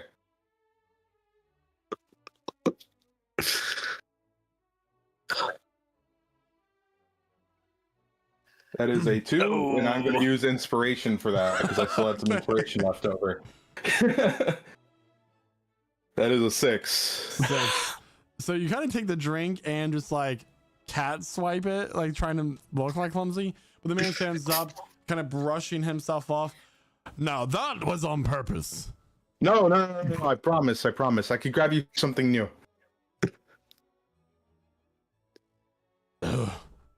He goes to take off his jacket. He reaches into his pocket. Very well. Just make sure you. Wait a moment. Where did? I'm sorry. Is there something you're looking for? I'm missing a very important family heirloom talisman. Okay. Do you? I apologize again. Do you want me to grab you a new drink while you look for that? I would rather just get. Have you ever haven't seen someone who has lost their vape suddenly start looking for it? That is exactly what is happening here. He's starting to maybe you're sitting on it. Get up. Okay. Well, I'm gonna get up. I know how important these things can be for people. I'm suggesting I can get you a drink so we can calm your nerves and I can help you look for this thing, all right? Meanwhile, like there's people around the room kind of like whispering like behind fans or like pocketbooks, like gesturing towards this thing that has happened.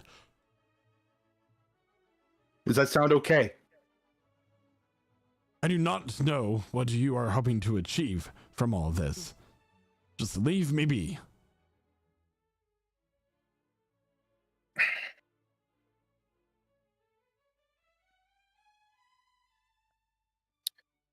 Right.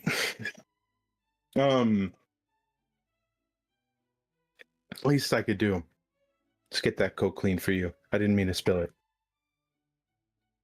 He takes the coat and just like kind of thrusts it at you.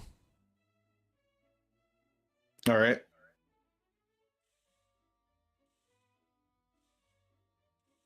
Rosad will he'll go off and he'll grab a couple of he'll grab another drink off the table and he'll go around a corner or something, right?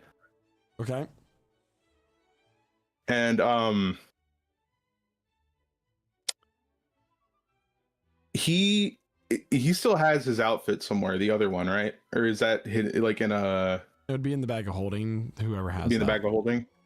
You said that was with the catering group. Emmeline's little clutch purse. Emmeline's okay. All right. Only knew somebody who could clean stuff magically. All right.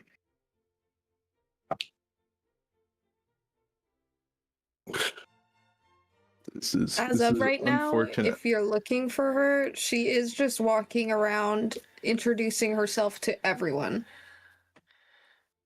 Okay. Rosad will go and find.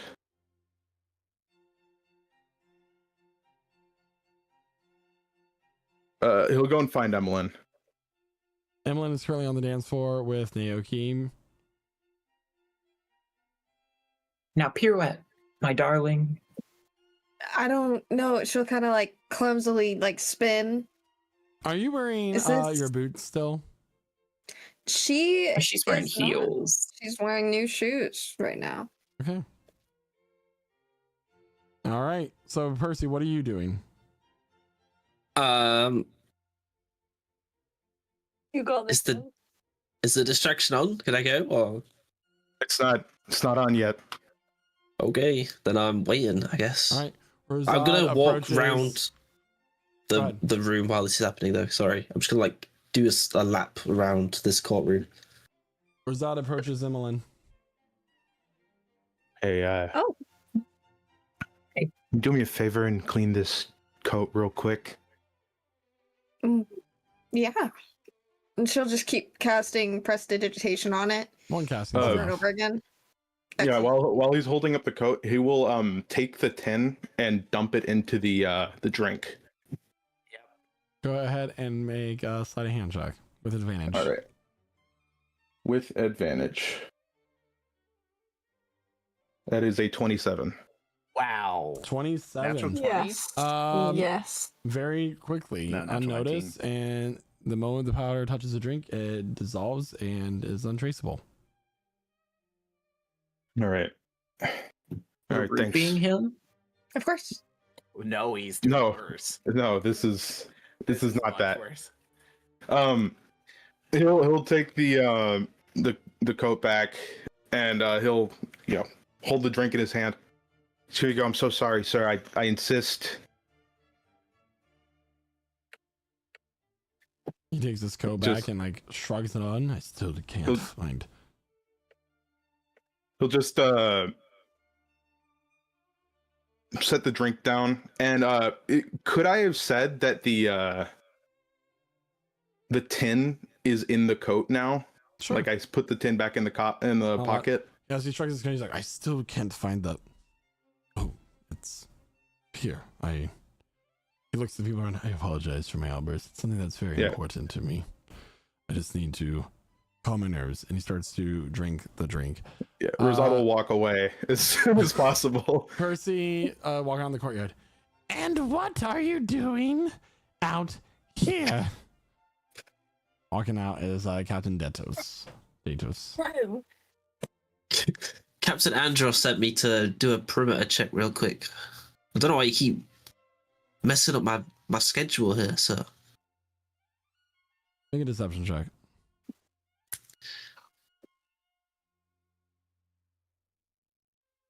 $18. Okay. He looks at you, and then he seems to look like at your outline. Oh, sugar. Something's not. And the next thing you hear are shouts of alarm from the ballroom as this man who has drank his full drink. You're not aware of what's going on, but the rest of you see this man that Rosetta just spilled a drink on starts to shake and convulse. The veins in his body start to glow a bright color as he's suddenly overwhelmed with magical power. Flames start shooting out, lightning bolts, acid, all sorts of magical spells start to go fired off at once. He goes, "You do not go anywhere," and runs off into the ballroom as guards start to swarm this man and start casting and like mages start casting protective spells. The other guards and such start to react as well. Yeah, in his head, Rosada's just going distraction. Okay, cool. Percy will run in towards the tree as soon as possible and try grab the heart with 100% pure determination. You are filled with determination. I need you to make a Constitution saving throw, please. Oh boy. Oh. Should we run after him? Group chat? Well, we'll let him do this. Oh, man. I have inspiration, which I'm gonna bank in now. Okay. Do you have your 17. by the way? 17. Don't know what? Do you have your new hand, by the way? Yeah. Yeah. Okay. Not anymore. So as you begin took an to hour. pull this the eye, if you remember the eye of Rutkahem, from the tree, you start to feel this power surge through your body. Oh. Oh no. Oh no. You're cooked. That sounds like No, we're good. I tank this. No, I tank this. We're all good. Don't worry about it, guys. You have a backup character ready? No. That's okay. I know that this That's a lot of is dice. big. I agree with Megan. That is a lot of dice. And Oh no. Do you have a bunch of D1s by any chance? He has 300 D1s that he's rolling right now. Yeah. So Please don't kill Percy. Is there any No, way that don't. could up his health? Percy. No, don't. No. Normally that I'm would've- sorry. I didn't mean it. Hold on. Percy, that No, would have no. been 82 points of radiant damage, halved to 41 as this radiant energy shoots up into your body and starts to burn you from within. But as a light shoots up into the sky, the pain subsides and you just have these smoke rolling off your body. So he doesn't Am I- take damage? Do I not? Do I have the eye or no? You have the eye in your hand. You saying anything? In my mind, I'm like, I've fucking got it. Okay. To the kitchen. I'm gonna cast invisibility on myself, and just start fucking running. I'm gonna run to the way I know Is the out, tree which is not wilting? through the kitchen. I'm gonna go through the elevator down and across to Are you gonna relay that to How's the anybody so we tree? know where? yeah. I'm saying like I'm going out the elevator way. As this light Okay. shoots up into the sky, a bright light emits from the crystal door surrounding the courtyard, and shots of alarm start to shoot out as this man is basically has turned to cinders and ash that he has drank this goblet of champagne that was spiked, and the eye of Rutkahem has been stolen. Alarm bells start going off. How does the rest of the party respond? I'm out of here. Emmeline's out of here. Oh fuck. What, the Bye. kitchen? Stay calm. Don't panic. Don't. How can I As stay Emily calm right starts now? to take off, another woman goes, "Everyone for themselves!" It starts to take off. Absolute mayhem begins to break out from the party as screams, and everybody starts pushing others out of the way, trying to get out of this scene first. What is Captain Andrad doing? Because he is currently dancing with Slanasha. The moment the man started to like burst into flames, he immediately stopped. What is everyone doing? Are you guys going? Are you going to kitchen? Rosad's gonna tell everybody, like, get out through the elevator that Percy took, or the kitchen.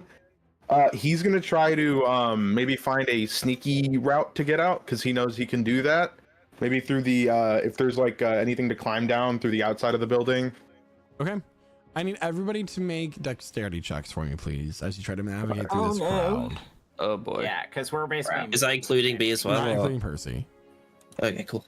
Can we checks or saves? do things to alleviate? Check. Ooh, that's a nat 20. It's just a base dex check, so go with that for now. Oh shoot. Oh fuck. Oh no.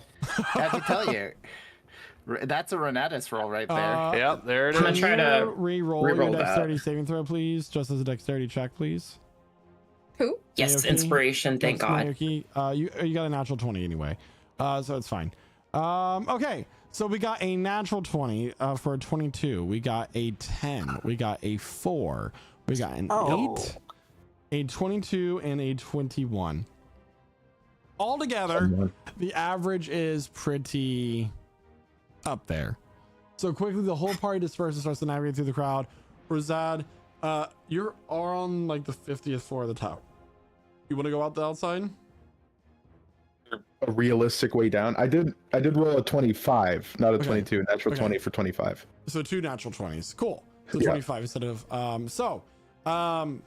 Ruzad jumps out the window and starts to slide down the faceted side of the tower, slowing himself when he needs to, quickly making the way down as the rest of the party begins to go through the kitchens, shoving Mr. Gerald Ramses aside, and his face goes into a big Lexand of mashed potatoes. And they just start to break away from the crowd very quickly while Percy runs down, drops onto the lift, and begins to run in the courtyard. As Percy breaks down to the courtyard, you start to see a shadow get cast over you. And you turn around and see this massive gold dragon beating its wings, looking down at you. As Mozarag, the brilliant, aptly named, stares down at you from the sky. He lands on the wall surrounding the crystal tower, snarling, cutting off your exit way. And what do you think that you are doing? Seeing right through your invisibility.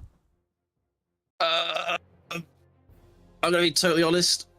I don't know. The party breaks out from the tower, and now Percy's between you, Mozarag, and then Rosad. You jump down, finally making your way down. See all this going on? Smash is going to pull out the watch and look at it and saying, if you're going to do something conscious, do it now. The eyelid on the watch blinks as the chain begins to retract away from your body. Freedom. It hurts. The watch falls onto the ground and it begins to shake as a hand begins to warp out from it. The arm breaks and snaps as a body is broken in hundreds of pieces as a form begins to push itself out of it, and Contras emerges. He's in his physical form. He dusts himself off. His arms retract back and slither back into his suit. Nice and pinstriped with a hat to match his 4 snake eyes in full form as his forked tongue retracts back and his nose flat, nostrils flared. Hi. Hello, everyone. So nice to be here. Percy, if you don't mind. He'll throw it to Contras. Contras will catch it. Or pass it.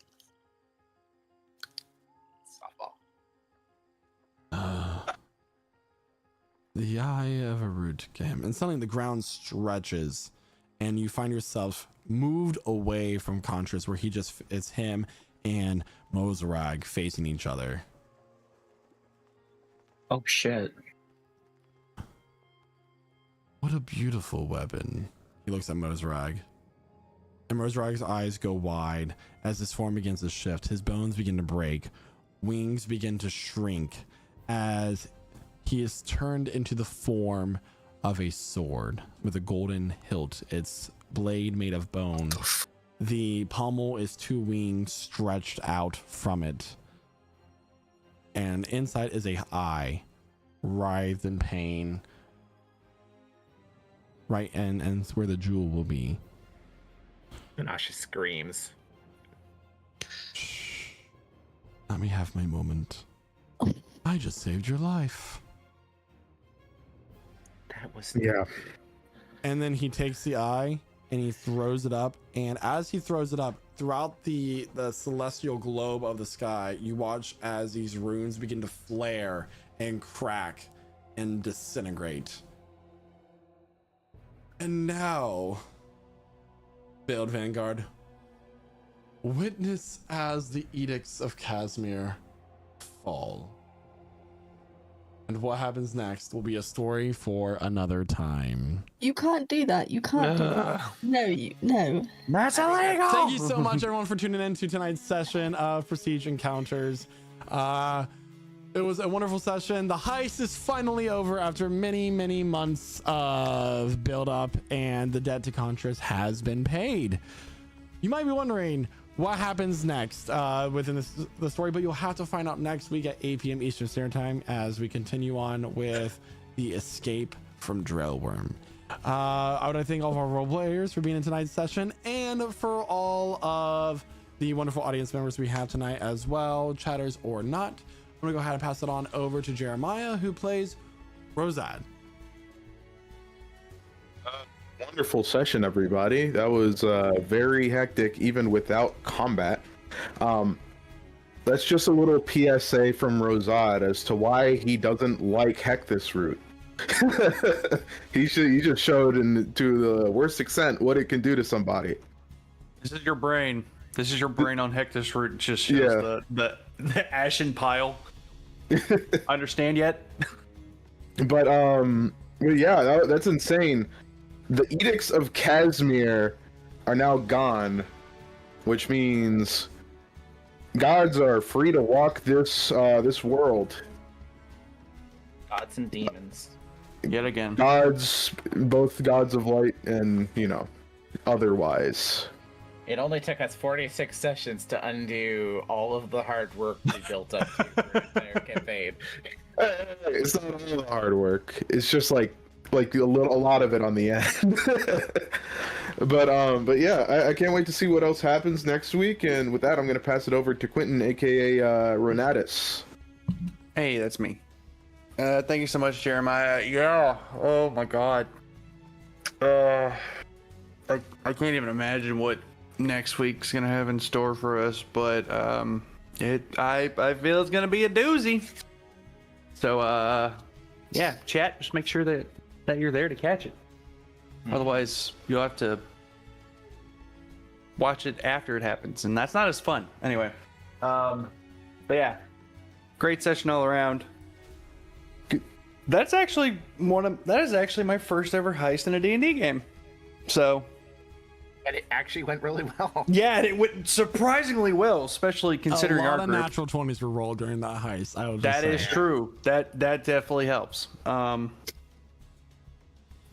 yeah. So that's all I got. So as always, thank you to everyone who was chatting it up in chat tonight. Thank you to all of our wonderful and well costumed role players for bringing this amazing story to life. And as always, thank you to our wonderful DM Michael for giving us such an amazing story to bring to life and bringing us here each and every week that we can. And yeah, that's all I got. So with that, I will pass it over to Guy, who's playing Sanasha. I am in a state right now. It was a fun heist. I thought it was a province. How does it feel? How does it feel? I'm in a state of being right now where I'm so happy with how well the heist went. The like insanity of Naoki and Sanasha's performance, and all of the great, well-rolled things leading up to us being able to successfully get in there, where all we just needed was Percy and Rosette, I guess. So kind of got the high from that, and then feeling the emotional struggle that my character has to go through from knowing that the worst things that she could imagine were not as bad as what happened in the final moments of this session, leading, transforming the protector of this realm, the most powerful Dragon Lord in this kingdom, into a weapon, breaking the Edicts of Casimir, which I have to say, I worked really hard to create those during the Tears of Tumas. We sacrificed a lot of lives, and Casimir is not happy about that. And knowing that, much as The Rock said, the hierarchy of power has changed forever in this world. Don't know if I get that reference, but yeah, things are different, and now we get to see what comes next, because we have pushed things forward and the barrier is gone. And the consequences of that will be felt by those who survive the escape. I'm going to pass it on to the man of the hour who managed to help us accomplish this. Percy. Josh. Yeah, what the hell? We finally found a sword for Talia. I didn't think it was going to be a Dragon Man. But Oh, no. Also, I think we're the bad guys, which I'm slowly coming. I think we're the bad guys now, and I don't think we can ever set foot in this place ever again. No matter all the hard work we did to be good. No, really fun session. I went through like every emotion today. I'm just a bit overwhelmed, to be honest. I don't know what's going to happen next, and I think that's a good thing. Not knowing what's going to happen next, but I am excited, and yeah, with that, I'll pass it on to Chloe, who plays Emmeline. Sweet. I mean, you beat me to it. I was also going to say we have acquired a new sword for Talia, so she is in luck, okay? And this one's OP as hell. Don't know if Contras is going to let us have that. Also think we really got to reconsider our situation with Contras, because now that all the gods are back in play, we need someone on our team, okay? But we'll talk about that next session. Other than that, I mean, fantastic heist. I loved the outfit descriptions. I loved the hard work we all put in. The performance itself was fantastic. And seeing all that happen was very catastrophic. So, next session, we'll see how we deal with it and if we get away scot-free, which I think we will. So, with that, I'm going to pass it over to Isaac, who plays Naoki. Hi, guys. That was really great episode. I love ball episodes so much, and just the fancy outfits. Clearly it is my passion, but it's really fun seeing the heist go down and then all of the chaos that occurred to get to that point. And now what's next? Is it beach episode time? Do we take a break? I guess we'll have to find out next time on Dragon Ball Z. But with that, I'll throw it over to Megan, who plays Talia. I genuinely don't think I've got anything else to add. I'm just in pure shock. And I am. How amazing your new sword looks? Oh, no. No. Stop it. Stop. Please. Wait, is that her sword? No. I give up. I give up, man. I don't even need a sword anymore. I bought myself a sword. It's fine. Well, good. I've had enough. That's it.